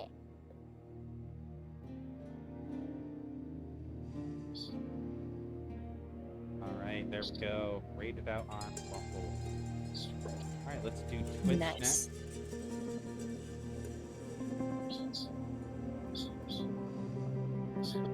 That was fun. Yeah, I I agree. feel like I was able to get into more character easier. Like, more into Sylvie this time. 'Cause it feels like all my characters don't really they kind of just like add things, but then I feel like if I did have characters who were more assertive, it would be weird. Right. Maybe it's just like I'm trying to like I understand that almost all my characters have a very similar thing when they don't like talk much, they like add. Yeah. I mean, I'm getting better though. I am getting better with that. It's just, nah, I'll figure it out. I was say, Dragon, the character that I was talking about that I really wish I was playing right now is the turtle monk character I made. Uh-huh. I just because I had like a hillbilly idea for him, but like he's like a traveling just like nomad. But I felt like he would be so funny for this campaign. Right. Oh man, I had such ideas, and he's using the subclass from the Ryoko book, the like something like 9 circles or something like that, or like whatever it is. But like the subclass Real features are quick, really interesting. say goodbye to everybody on Twitch, everybody. Bye. All right, here we go. Oh, real quick, the fighter subclass in the